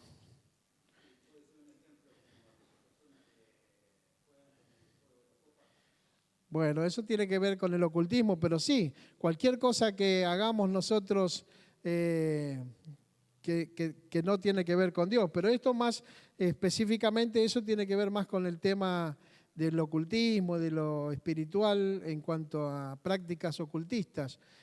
Cualquier tipo de práctica ocultista que hagamos sabemos que está mal, o sea que Dios no lo aprueba eso. Pero esto de la carne tiene que ver más con el pecado, ¿no? Entonces decir, bueno, hay cosas que nosotros tenemos que evitar porque sabemos que nosotros somos seres débiles. Entonces tenemos que, aunque el espíritu está dispuesto y decimos no, no, no, no, no, y si no nos cuidamos de alguna cosa, terminamos diciendo sí. Entonces, una batalla que tenemos es contra la carne, ¿no? Contra nuestra, como le llamamos, vieja naturaleza, le llama la Biblia, cuando Pablo le escribe a los Efesios, dice también a los Colosenses, habla de la vieja naturaleza, ¿no? Que es la carne. Un poco es la experiencia de Pablo en Romanos, ¿se acuerda cuando él habla del hombre? Dice, ¿quién me librará de este cuerpo de muerte, ¿no? Y habla de su vieja naturaleza que está luchando. Y él dice, las cosas que no quiero hacer, esas hago y no sé por qué las hago. Y tiene una batalla allí fuerte con su propia carne, con su propio yo, con su propia persona. Entonces, bueno, la primera batalla es contra la carne, la segunda es contra la mente, que recién mencionábamos, porque la mente es uno de los enfoques principales del diablo. El diablo envía dardos hacia nuestra mente porque sabe que si logra meter algún pensamiento extraño, raro, algo que no sea de Dios, eso va a empezar a trabajar. Y la Biblia dice en 2 Corintios capítulo 10, verso 5, dice, porque las armas de nuestra milicia no son carnales, sino espirituales y son poderosas en Dios para la destrucción de fortalezas. Luego dice, llevando cautivo todo pensamiento a la obediencia de Cristo, ¿sí? Y bueno, y habla de los argumentos y todas esas cosas que hay que llevar a la presencia del Señor. Entonces, cada vez que viene alguna idea rara, algún pensamiento raro, alguna cosa que está en contra de lo que nosotros conocemos de Dios, sabemos que ahí hay una batalla, ¿no? Entonces tenemos que batallar con eso y lo mejor que podemos hacer para quitar ese aguijón o ese dardo que nos mandó el diablo es ir con ese pensamiento a la palabra de Dios y preguntarnos qué es lo que dice Dios con respecto a esto que me atormenta, que me aturde, que me oprime. Entonces la palabra de Dios nos va a liberar. La tercera es contra el diablo. Y la Biblia dice en Santiago 4:7 algo muy lindo, muy interesante, que tenemos que tenerlo en cuenta. Dice que si sometemos nuestra vida a Dios, ¿qué más? Resistimos al diablo y el diablo va a huir de nosotros. Amén. Santiago 4:7 dice: someteos pues bajo la mano poderosa de Dios y resistan al diablo y el diablo va a huir de ustedes. Amén. Así que bueno, y la cuarta, es contra el mundo, el mundo o el sistema del mundo. Ahí en 1 Juan capítulo 2, si me acompañan, 1 Juan capítulo 2, dice algo con respecto al mundo. ¿Qué interpretan por mundo cuando le llama la Biblia mundo?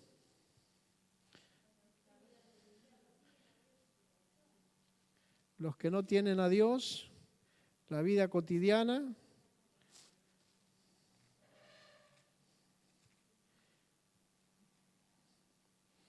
¿Qué más?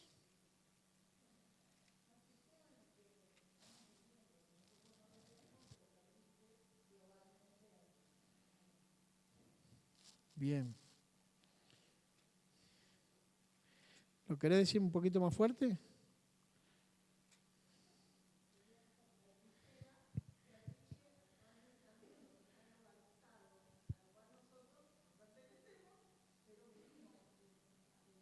Bien. ¿Qué sería algo del mundo, por ejemplo? ¿El dinero?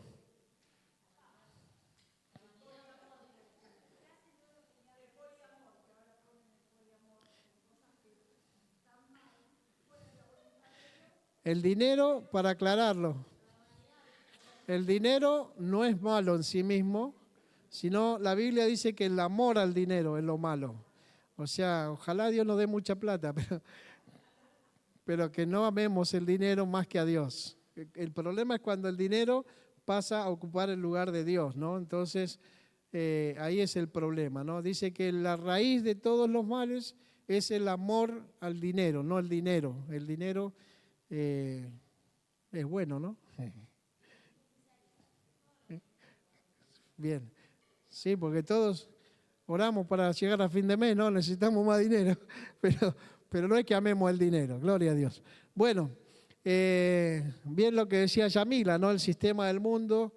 Y bueno, hay muchas cosas que nosotros no hacemos porque entendemos que no son de Dios, sino que son del mundo, ¿no? Hay cosas que en sí son pecaminosas y nosotros sabemos. Por ejemplo, no sé, jugar a la quinela, ¿qué le parece? ¿Eh? Ir al bingo, ir a las carreras, ir a un boliche bailable. A Flalencia le gusta eso, sí. Y por la carita que hiciste. Es la vieja Florencia salió.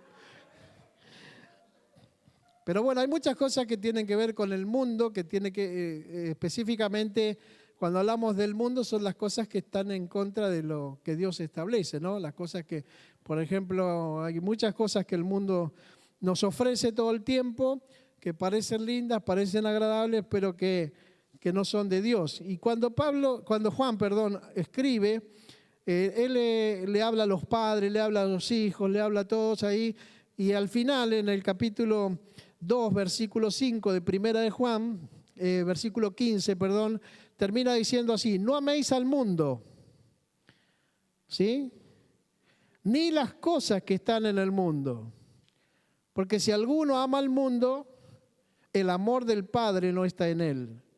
Porque todo lo que hay en el mundo, y ahí dice lo que hay en el mundo, los deseos de la carne, y ahí métale todo lo que quiera, ¿sí? Los deseos de la carne, todo lo que está mal, carnal, los deseos de los ojos y la vanagloria de la vida, no provienen del Padre, sino del mundo. Ahí dice, ¿no? 3 cosas dice: los deseos de la carne, los deseos de los ojos y la vanagloria de la vida. No provienen del Padre, sino del mundo. Y el mundo pasa y sus deseos, pero el que hace la voluntad de Dios permanece para siempre. Amén. Entonces, no sé cómo vamos porque yo veo que el reloj está siempre igual. Desde que empecé son como las 11:05.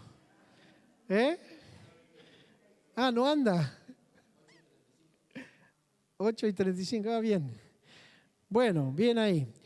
Entonces, no debemos pensar que todo es demonio. Eso ya lo sabemos, ¿no? No todo es demonio. Ni debemos creer que somos inmunes a las cosas espirituales del diablo. O sea, para que el diablo no nos toque, ¿cómo tenemos que estar nosotros? En comunión, en santidad, consagrados al Señor, no vivir en pecado, o por lo menos no practicar el pecado, porque alguna cosa puede pasar, pero bueno, automáticamente la rechazamos en el nombre del Señor. Pero no practicar el pecado, porque el que practica el pecado, ¿de quién es? Del diablo, ¿sí? Entonces, si hay alguna práctica pecaminosa que tenemos incorporada, ya no es de Dios, es del diablo directamente, porque dice que el que practica el pecado es del diablo. Entonces, Dios nos tiene que ayudar a vencer esa práctica que no es de Dios. Y no pensar que todo es demonio. ¿Vieron? A veces cuando nos pasan cosas o caemos, lo que sea, lo primero que decimos es el diablo, el diablo, el diablo, el diablo, el diablo. Pobre diablo, digo yo a veces. Pobre diablo, está en un rincón diciendo, yo no fui, yo no fui, yo no fui. Florencia, yo no fui. Nelly. Exacto, la decisión la tomamos nosotros muchas veces. Muchas veces, correcto. Muchas veces somos nosotros, no es el diablo. Pero lo mejor que nos viene como anillo al dedo es echarle la culpa al diablo.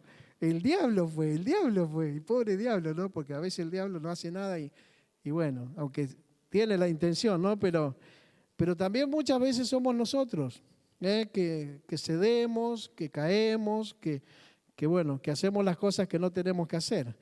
Así que, ¿cuál sería?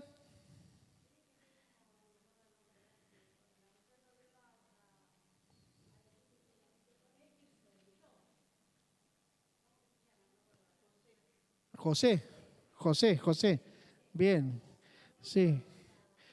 José, cuando la esposa de Potifar lo agarró de la ropa y le dijo que se acostara con él, él le dijo que no, salió corriendo, le dejó la ropa, todo y se fue. Sí, José, bien. Bueno, por eso tenemos que huir, ¿no? Huir de esas cosas. Hay otros pasajes que hablan mucho sobre el tema de huir, ¿no? Le habla a los jóvenes también Juan y le dice, bueno, le dice que tiene que huir de esas cosas y seguir a los que de corazón limpio invocan el nombre del Señor, ¿no? Pero que tiene que huir del pecado y de todas esas cuestiones.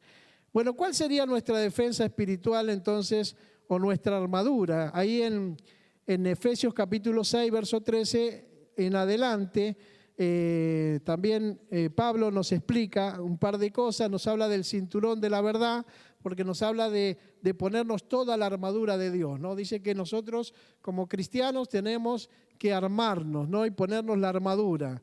Y habla del cinturón de la verdad, por ejemplo, que dice que debemos ceñirnos nuestros lomos con verdadero entendimiento de la palabra de Dios, ¿no es cierto? Significa estar en Jesús y caminar a través de Él. La Biblia dice en San Juan 14:6, Jesús decía, yo soy el camino, la verdad y la vida, y nadie puede llegar al Padre si no es por mí. O sea que el cinturón de la verdad habla de la palabra y nosotros tenemos que llenarnos de la Biblia, la palabra, y eso es tan importante, hermanos, para poder resistir al enemigo. Jesús, ¿se acuerdan cuando fue tentado por el diablo en el desierto? Lo venció con la palabra, ¿no? Escrito está, le decía. Y qué lindo que nosotros tengamos esa palabra siempre presente. Luego dice que hay que ponerse la coraza de justicia, significa llevar una vida recta, que es lo que estamos hablando, en el Señor. Y Dios desea que vivamos una vida en justicia a través de nuestra santificación. Santiago 4:8 habla de eso, ¿no? De la santificación. Santificarse significa simplemente, la palabra santo es la palabra apartado, y lo que el Señor nos enseña. Yo me acuerdo cuando me convertí, pensaba que santificarse, no sé, era meterse dentro de una burbuja, pensaba que me iba a aparecer la aureolita arriba de la cabeza como el santo, ¿se acuerdan? Y después entendí que la palabra dice que hay que santificarse y la santidad tiene que ver con el apartarnos para Dios y para el servicio de Dios. No es solamente apartarnos para Dios, y para el servicio de Dios. Luego dice que tenemos que calzar los pies con el apresto del Evangelio. Esto también es, digamos, para que anunciemos fielmente la palabra de Dios y es andar consecuentemente con lo que predicamos. Tenemos que vivir lo que enseñamos o lo que decimos que creemos, lo tenemos que practicar. Por eso yo siempre les enseño que la Biblia hay que leerla, hay que creerla, pero principalmente hay que vivirla, ¿sí? Entonces lo que aprendemos de la Biblia es lo que tenemos que poner en práctica. Luego dice que nos pongamos el escudo de la fe justamente para apagar los dardos de fuego, ¿no? Significa, el escudo de la fe es plena confianza en el Señor. Es nuestro recurso en medio del ataque del enemigo. Apaga los dardos, como decíamos recién, dardos que son flechas destinadas a llevarnos a las tentaciones, a una conducta impura. Es el poder que capacita al creyente para poder resistir y triunfar sobre el enemigo. Así que tomamos el escudo y avanzamos en el nombre de Jesús, y que el diablo nos tire con lo que quiera, que nos tire con lo que quiera. De hecho, nos va a tirar siempre con lo que quiera, pero nosotros, si estamos bien armados, tenemos bien colocada la armadura, va a ser muy difícil que el diablo pueda entrar en nuestra vida. Luego habla del yelmo de la salvación, o sea, es la seguridad que nos da de haber sido salvos y que nos protege de los ataques en nuestra mente. Nos ponemos el yelmo, protege nuestra cabeza, o sea, nuestros pensamientos, y los protege de las dudas acerca de nuestra aceptación de Dios. A veces pensamos que somos indignos. El diablo muchas veces trae ese pensamiento y dice, no, con todo lo que vos hiciste, ¿qué te va a perdonar el Señor? ¿Qué te va a dar otra oportunidad? Y te bombardea con eso de que no te lo mereces, que sos indigno. Y la Biblia dice en Efesios 2:8 que por gracia somos salvos. Amén. Por medio de la fe. Y que cuando estábamos muertos en nuestros delitos y pecados, Dios nos dio vida juntamente con Cristo. Eso es lo más hermoso, hermanos, que podemos recordar todos los días. Que cuando yo estaba muerto, ahí, que estaba lejos de Dios, que estaba indiferente a Dios, que estaba inmerso en el pecado, muerto, porque lo que me mataba era el pecado, porque la paga del pecado es la muerte. Y yo estaba muerto y ahí Dios me dio vida, cuando yo estaba listo. Y eso es lo más hermoso que es lo que más me impacta a mí, ¿no? Porque a veces uno dice, bueno, ahora yo amo a Dios, sirvo a Dios, y está bueno que Dios me ame, que Dios me dé vida ahora, ¿no? Que yo estoy bien, leo la Biblia, oro, voy a la iglesia, sirvo al Señor, hago cosas buenas para la gente, pero Dios me amó cuando yo no hacía nada de eso. Y eso es lo más impactante, ¿no?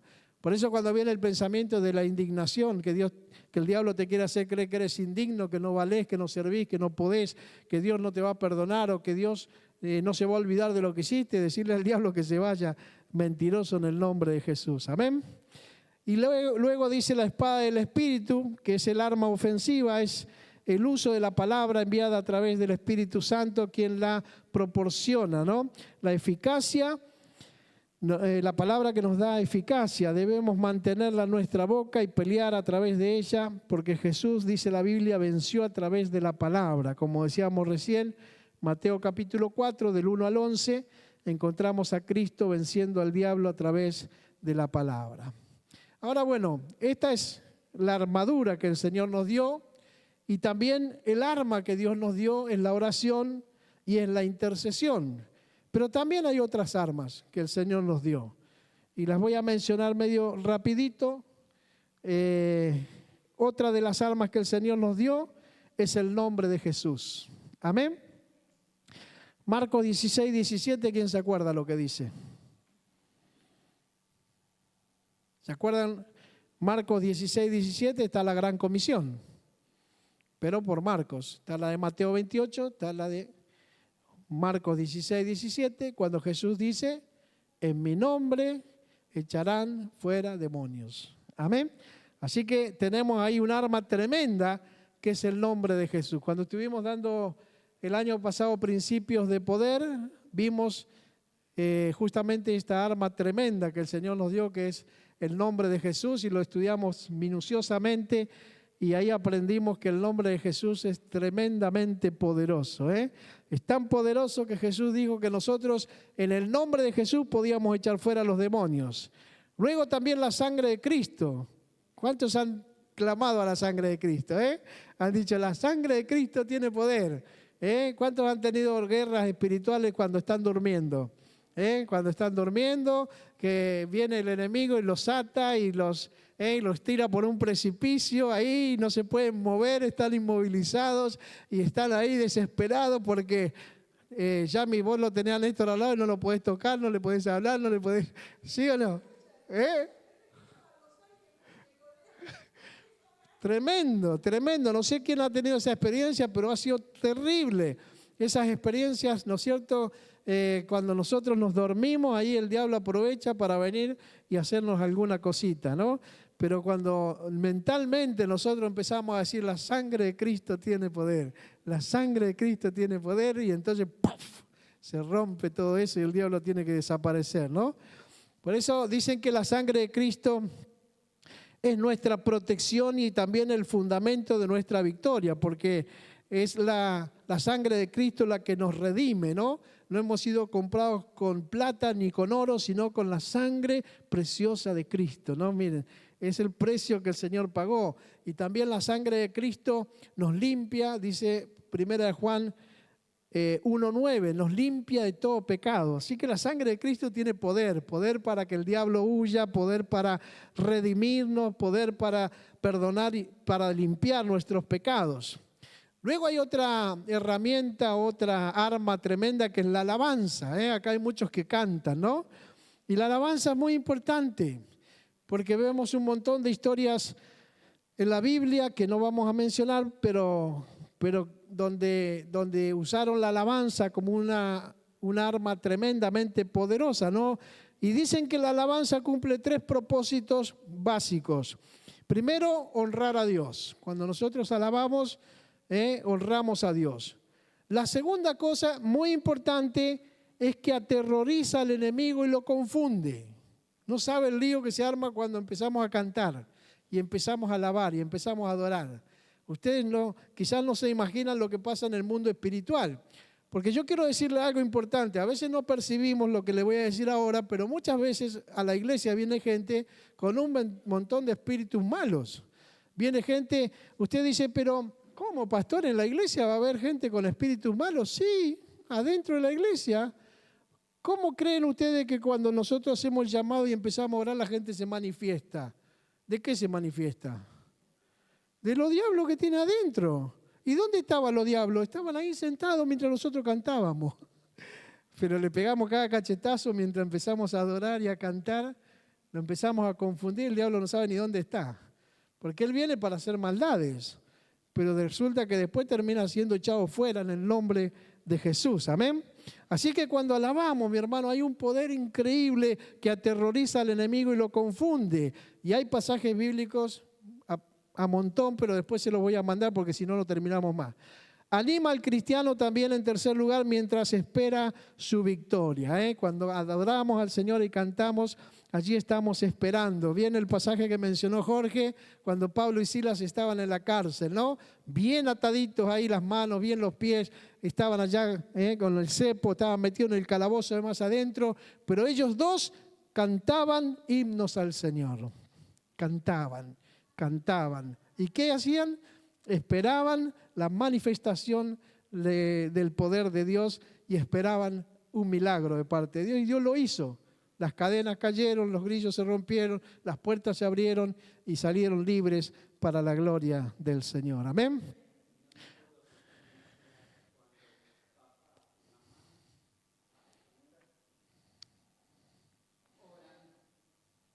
A ver.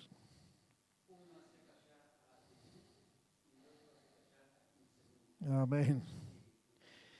Otra arma, voy a ir rápido. ¿Qué hora es esa? María. ¿Anda? Ah, gloria a Dios. 9 menos 10, bien. O yo estoy hablando muy rápido, o la hora no pasa. Bien. Bueno, el grito de guerra sería otra de las armas, ¿eh? Son para atacar, los gritos de júbilo son para celebrar la victoria, ¿eh? Josué capítulo 6, verso 16, ahí la tenemos María, con sus gritos de júbilo, esos gritos gloriosos que pega María, gloria a Dios. Las manos también son una arma poderosa, manos extendidas y abiertas expresan la adoración a Dios. Las manos cerradas en forma de puño es para hacer guerra mientras confesamos la palabra de Dios. ¿Vieron cuando estamos haciendo batalla ahí? Y también se pueden dar palmadas, también cuando expresamos el júbilo, la alegría, nos gozamos allí en el Señor. También otra arma es el gozo. El gozo, dice la Biblia, que es el toque especial que imprime el Espíritu Santo. El gozo, dice la Biblia, es nuestra fortaleza. Así que debemos mantener el gozo ante cualquier circunstancia, dice Pablo, y es también el remedio para nuestros espíritus, dice Proverbios capítulo 17. El gozo, la alegría, es remedio para nuestro espíritu en el nombre de Jesús. El orar de acuerdo, que ya lo vimos, también es muy efectivo. Cuando 2 o más personas se unen para orar, allí el Señor obra con poder. La autoridad delegada por el Señor, también por eso recordamos atando al hombre fuerte. Dice que cuando alguien entra a la casa del hombre fuerte, no puede quitarle nada si primero no le ata. Entonces, con la autoridad que Dios nos dio, nosotros lo atamos y después de eso le sacamos todo lo que nos quitó. Amén.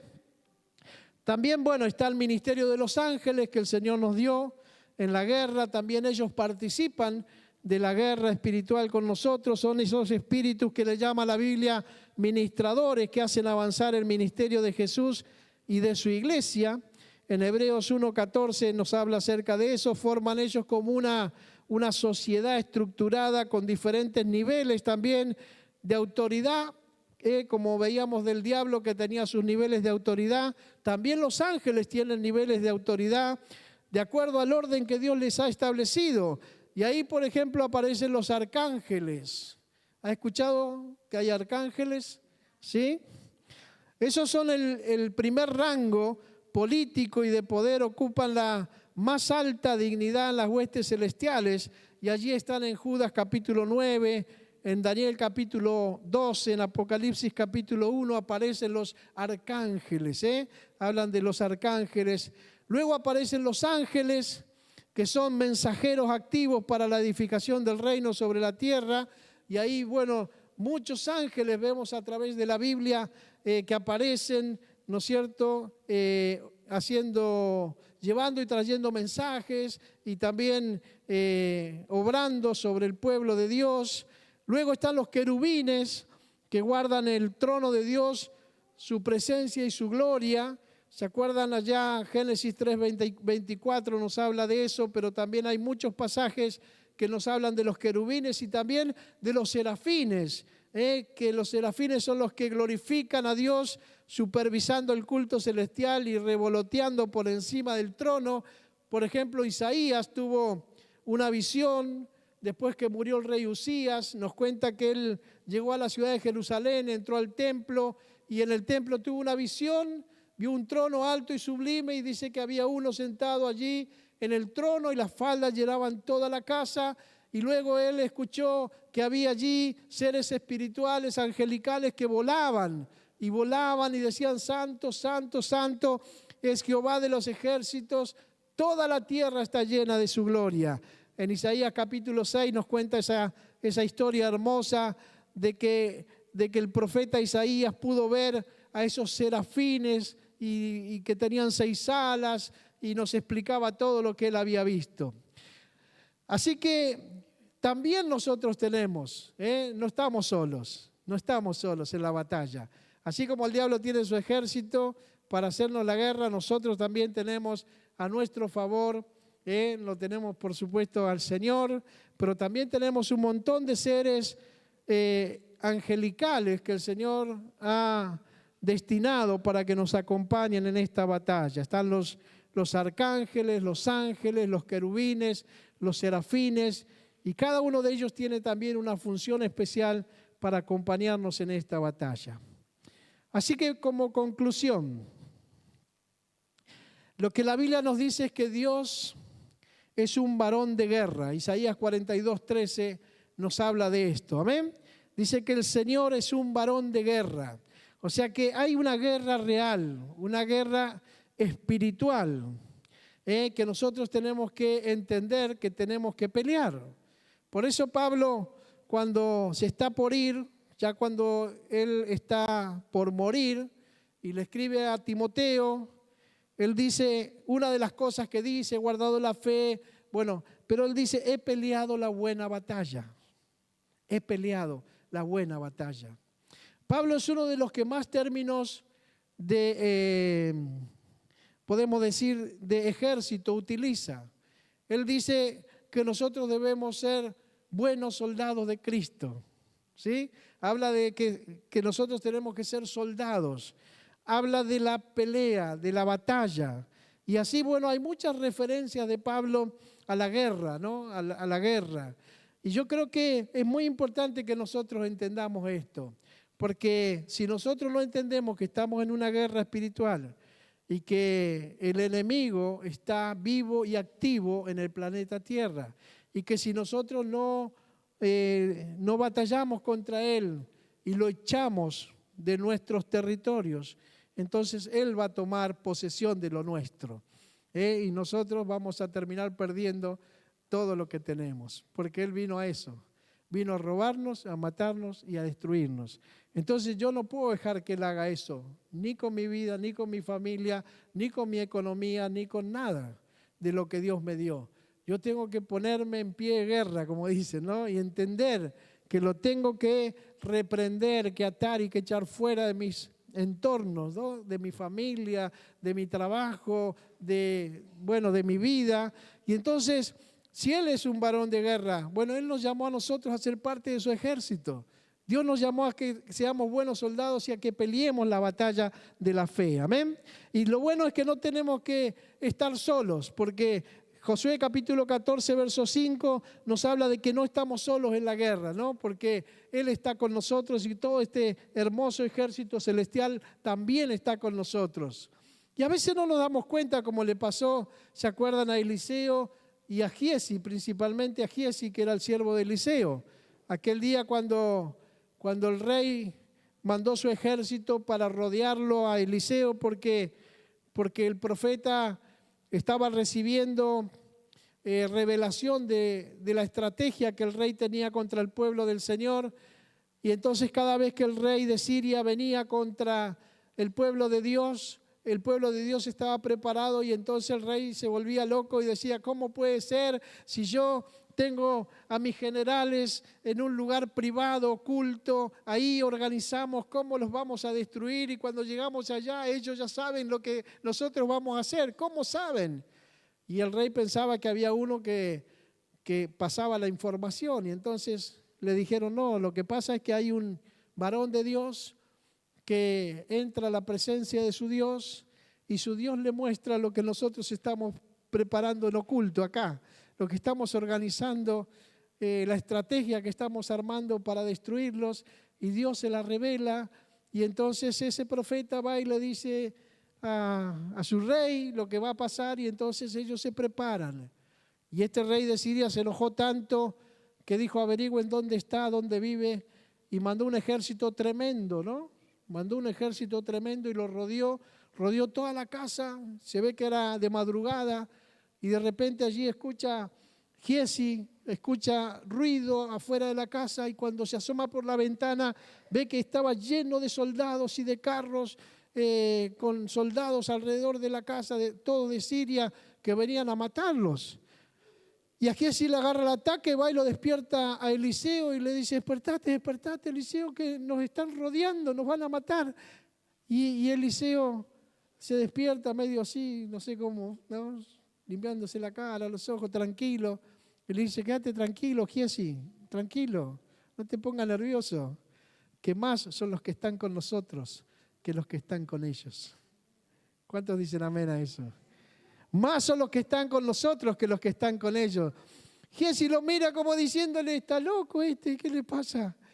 Porque no veía nada, él no se daba cuenta de lo que estaba pasando. Pero Giezi estaba en santidad, estaba consagrado, estaba dedicado, tenía un corazón limpio y todo lo que vimos que necesita. Y entonces él le dice, tranquilo. Y luego le dice, mira, vamos a orar, le dice. Y en la oración le dice al Padre, Señor, abre sus ojos para que vea. Y dice que los ojos de Giezi se abrieron. Y cuando él mira, ahí observa que está el ejército sirio, pero detrás del ejército había carros de fuego y ángeles, arcángeles, querubines, serafines. Todo el ejército de Dios estaba rodeando al ejército de los sirios. Él dijo, tranquilo. Y bueno, después conocen la historia ya, ¿no? Pero bueno, eso es lo que tiene que pasar con nosotros. Tenemos que entender que no estamos solos. Amén. Que hay todo un ejército celestial que nos quiere acompañar en la batalla. Entonces eso es importante. Si uno entiende eso, uno entiende que cuando levanta su mano con autoridad y poder, detrás de nosotros hay un ejército tremendo del Señor que nos acompaña. Y entonces por eso nosotros le podemos decir al diablo, en el nombre de Jesús te vas. Y cuando el diablo me mira a mí, se mata de risa. Pero cuando ve a quién está dentro mío, no se mata de risa.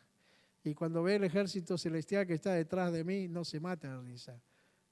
Sale huyendo, como dice la palabra. Así que la guerra es efectiva a través de la unción. Necesitamos la unción. Y yo quiero decirle algo con respecto a esto. Para tener unción necesitamos pasión. Si usted no tiene pasión, nunca va a tener unción. Y si usted no tiene pasión, no va a tener unción, no va a poder lograr la misión. Es importante, a veces nosotros olvidamos algunas cosas.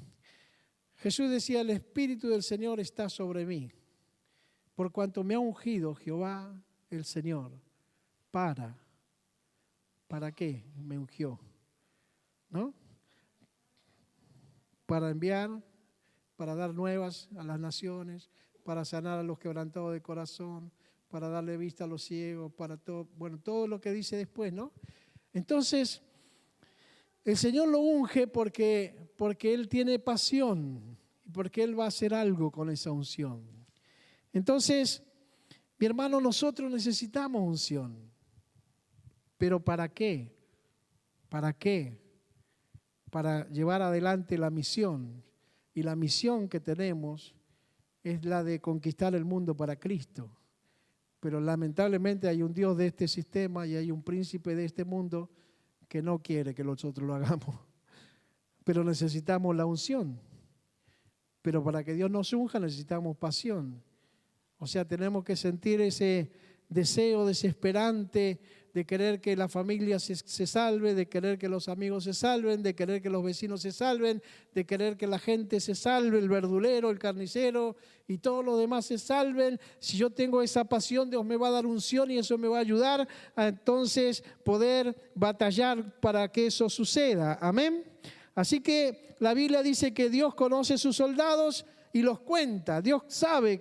Y dice que nosotros somos fuertes en la batalla cuando estamos bien con el Señor. Por eso la Biblia dice en Efesios capítulo 6, versículo 12, dice, porque nuestra lucha no es contra seres humanos, sino contra poderes, contra autoridades, contra potestades que dominan este mundo de tinieblas, contra fuerzas espirituales malignas en las regiones celestiales. Así que contra ellos es que tenemos que batallar, amén. Y por eso tenemos que prepararnos para eso. Yo quiero pedirle que se ponga de pie en esta noche. Gloria a Dios. Y vamos